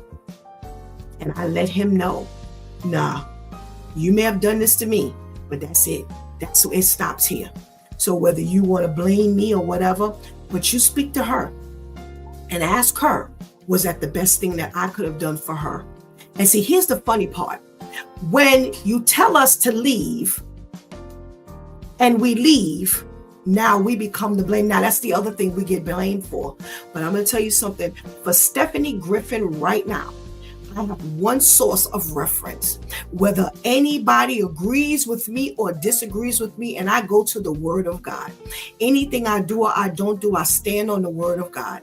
And God has put me on this platform to encourage you to do just that. Every situation is not going to be the same. Every situation is not going to be the same. But God is the answer to whatever your dilemma is. That is the same. I may not be able to do the same thing that Vivian does, Tamika does, Shantice does, Ainsley does. I may not be able to go to those same steps. But if we all follow God, then you better believe that that's going to be the outcome that we are going to be served best with, because it's God's plan for our life. And when I defer to God's plan for my life, the creator, the author, and the finisher of my life, I cannot go wrong. I don't care how great it looks, how great my plan looks, but when I defer to what God has, that's when I know it may be a little rough, because remember now, whatever I've done already has to be undone. I'm gonna have to live some of that stuff out. It's not gonna be that nail effect, as much as I like for it to be the nail effect. And once I change, everything changes with it. Nope, some things gonna have to be that screw effect. I'm gonna have to wait till that thing gets worked out and worked out and worked out and worked out until I see myself clear. And that's what God wants me to encourage you to do today. Pick up that Word of God and see what God says. God clearly says, don't have sex. So now I've been claiming, oh, you're being insensitive. Y'all please stop saying that. And here's the interesting part. Brian, you said you can't wait to get to church to get that debate. You let somebody pull out the Bible. What does God say? God says no sex. It ain't us. It's not us. You go to church and you let them pull out the Bible and they tell you God to have sex. You in the wrong church, my brother. So go ahead to church. Go to church and let them open up the Word of God and see what the Word of God says. God says abstinence. And there's a reason why God says abstinence. He has that plan. He knows who we are. He knows the failure of man, male and female. So let's get on the bandwagon of just doing things the correct way. So whether we're talking about partnering up with the wrong male or female, whether we're talking about getting the wrong job, whether we're talking about incorrectly raising our children, whether we're talking about anything on this earth, if we don't do it the way God has instructed, even if we're somebody's boss, but if we do it wrong, we're not going to get the right results. It doesn't matter. There's a prescription for how we do everything. That Word of God gives us guidance on everything. There is nothing. We talked about making a plan. There you have it. The Word of God says, make a plan, write it plain, so you can have something to reference. Everything you do, go to the Word of God. Am I doing this correctly? That's the bad part. We rather take our own understanding opposed to putting it before God. Put everything you do before God and let God show you what it is that you need to do. Boy, we have had an extended show today. There have been a lot of things that have said. I pray that you have truly been blessed. Again, this is a short week for us. We're going to let the Due Time crew have their, a time off from work and school or whatever they do. We're going to allow them to get up late. They don't have to get up very early. We used to have shows on holidays and everything, but the Lord, dealt with me. So, give them a break. So thus the break, guys, and traveling, so now we don't have to have a short due time crew because some are traveling and things like that. Monday, God Spears will be back. All right. You've been watching It's Due Time with Pastor Steph. Join us Monday through Friday from 7 a.m. to 9 a.m. where we discuss matters of the heart, mind, and spirit as you go through your day. Be sure to set your mind on things that are above, not on things that are on the earth. They will only serve as a distraction. Remember, prayer changes things. It's Pastor Steph signing off, and I want to thank my Due Time crew. Boy, they loaded up in here today with no problem. Thank you so much for sending us into a truly thought-provoking weekend. Thank you for hanging out with us for so long today and keeping that chat room alive. Please encourage your friends, your family, your loved ones, the people you know, that you continue to come back each and every day to be with us. All righty. I'm praying that even if you can't catch us from 7 to 9 live, remember, this is on repeat 24 hours a day as much as you like. You can also, if you cannot watch, but you can listen while you're driving, taking a bath, doing your cleaning, make sure you check us out on Spreaker.com, iHeartRadio, what is it? iTunes, Apple Podcasts, Audible.com, Amazon.com, Spotify. We are out there. Thank you so much, Brian. Please, Brian, if you have Facebook, please friend me on Coach for Christian Life. Shantice quickly put that in there. Thank you, Terrence. Thank you so much for joining us. Please, if you're out there, please do not hesitate to friend me on Facebook. If you have a Facebook account, please, you can find me, Coach for Christian Life, on Instagram, Coach for Christian Life on TikTok. I'm out there. Please, please, please. Thank you so much for joining us, Brian. I appreciate you. I am so grateful that you were in the room today. Definitely help us just bring out so much of what God wants for our life. Until Monday, God spares, where we'll be shaking the Monday morning blues all over again. And if you were in the room today, don't forget, next week, Wednesday, God spares, we'll be on Monday, Tuesday, and Wednesday. Wednesday, we're loading up again. And we're going to have the Due Time crew come back, and that video we showed today, we will be discussing that video. Until then, God spares life. I love you.